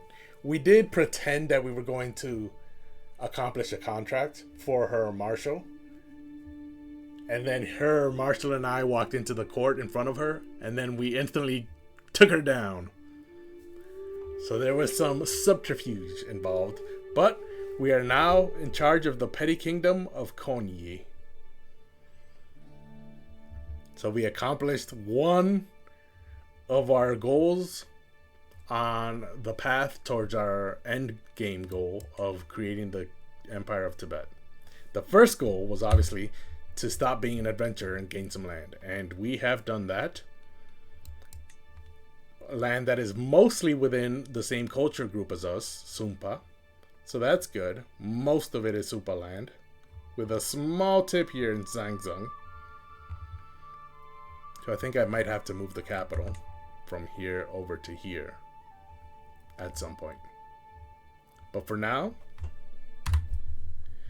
that does it for today's stream.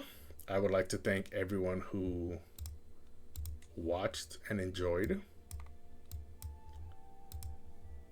This is my hobby, so I do it mostly just in the hope that you guys enjoy watching me. Just like I enjoyed watching those who inspired me to start streaming. If you liked my streams and enjoyed it, but missed something and would like to go back and catch up on this playthrough or on my previous playthrough, this is currently my second playthrough. You could always catch up on those older streams on my YouTube channel. I upload them all there. For my very first, my very first stream is gone into the ether because I did not know that Twitch, you have to select an option in Twitch to save your VODs. So if you stream without selecting that option and then end stream, as soon as you end stream, the VOD disappears. And so you have to select that option. And I did not know that during my first stream. It wasn't until my first stream disappeared that I realized, oh, that's not good. And so from my second stream on, that option has been on. But even with that option, Twitch VODs expire. So they disappear from my channel forever after a week. However, I have a YouTube channel and I upload all the streams onto my YouTube channel. So even if they have disappeared from my Twitch channel, my YouTube channel has every single one of my streams except for that very first stream. So my Twitch and my YouTube is the same handle, @A2Gamer. You can check me out if you'd like to see some of my previous playthroughs. If you'd like to know the next time we're going live, I should be live tomorrow. I post on my YouTube community tab when I go live. I also post on my Instagram channel on my Instagram channel. That channel's not right. On my Instagram page, I post when I'm going live. It's the same handle as my YouTube and my Twitch, @A2Gamer on all three. And if you don't want or don't have any of those, I also post when I'm going live on my Twitter. That's @A2GMR. It's different than the other three. But you can check out when I'm going live on any one of those. I post right before, or I should say right before, right as I go live. When it's sitting on that starting soon screen, what I'm doing is posting on those three platforms that I'm going live. And so if you follow me on any of those, you'll be able to get notification when I'm going live. If not, I stream Mondays and Tuesdays every week. The time changes, but the days usually don't. I only missed one Monday, and that was because of Mother's Day. Kept me busy. But hopefully I'll catch you all on my next stream tomorrow. If not, hopefully you watch some of my YouTube videos. And if not, hopefully you have a good life. What can I say? Well, what I can say is, hopefully you guys have a good morning, good afternoon, good evening, good night, whatever time it is in your part of the world. Thanks for hanging out. I'll see you guys next time.